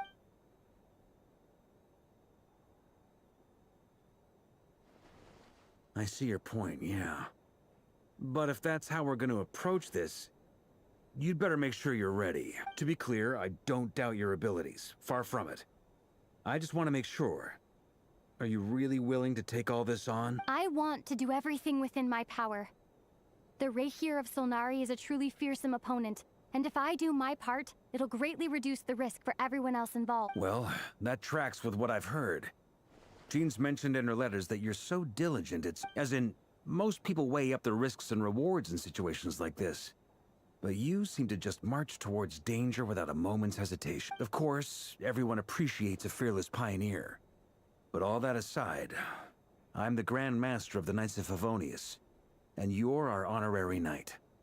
I want to make sure your courage doesn't come at the expense of your safety. Thank you, Sir Varka. I should be the one thanking you. It means a lot to have you on board. I'll give some serious thought to your suggestion.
Branch into song.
This is a thorough plan, but I do have one last question before we take action.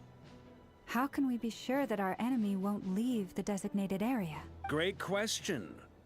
Albedo's been hard at work analyzing Rerir and the Wild Hunt's behavioral patterns. His conclusions are as follows. Firstly, from the earliest known confrontation until now, Rerir has never displayed any ability to manipulate the dimension of space. So it's unlikely he has any power in that domain. Secondly, he seems to have a particularly strong vendetta against our group. If we put him in a fight-or-flight situation, he'll choose to fight every time. Thirdly, finally, and most importantly, he is consumed by hatred, both for the moon and for his enemies. Turns out, we tick both of those boxes.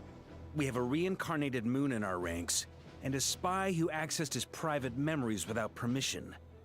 He'll be baying for blood, not looking to escape. As someone who's had their fair share of interactions with the Wild Hunt, those all seem like valid observations to me. Understood. Then I will defer to the verdict of the group. Well, everyone, that's the plan in full detail. Albedo and Durin are carrying out their part as we speak. Plan approved. Scheduling. Okay, any firepower you need, I got you covered. Let's light this baby up. The Frost Moon Scions are behind you as well. And the rest of you? No objections? All right, then it's settled. This is the plan we're going with. Next up, an old tradition of mine. Anyone who wants to back out, now's your chance. Wait, we can still back out of this? Everyone says things they regret, right? I don't want anyone feeling trapped because their mouth said yes before their brain had time to think things through. A very people-first approach. I hear that's common practice in the Knights of Favonius. Heh. Who'd you hear it from? D-Luke? Shh. We don't use people's real names at work. This contact will be known only as Owl, please and thank you. This plan can only work if everyone does their part.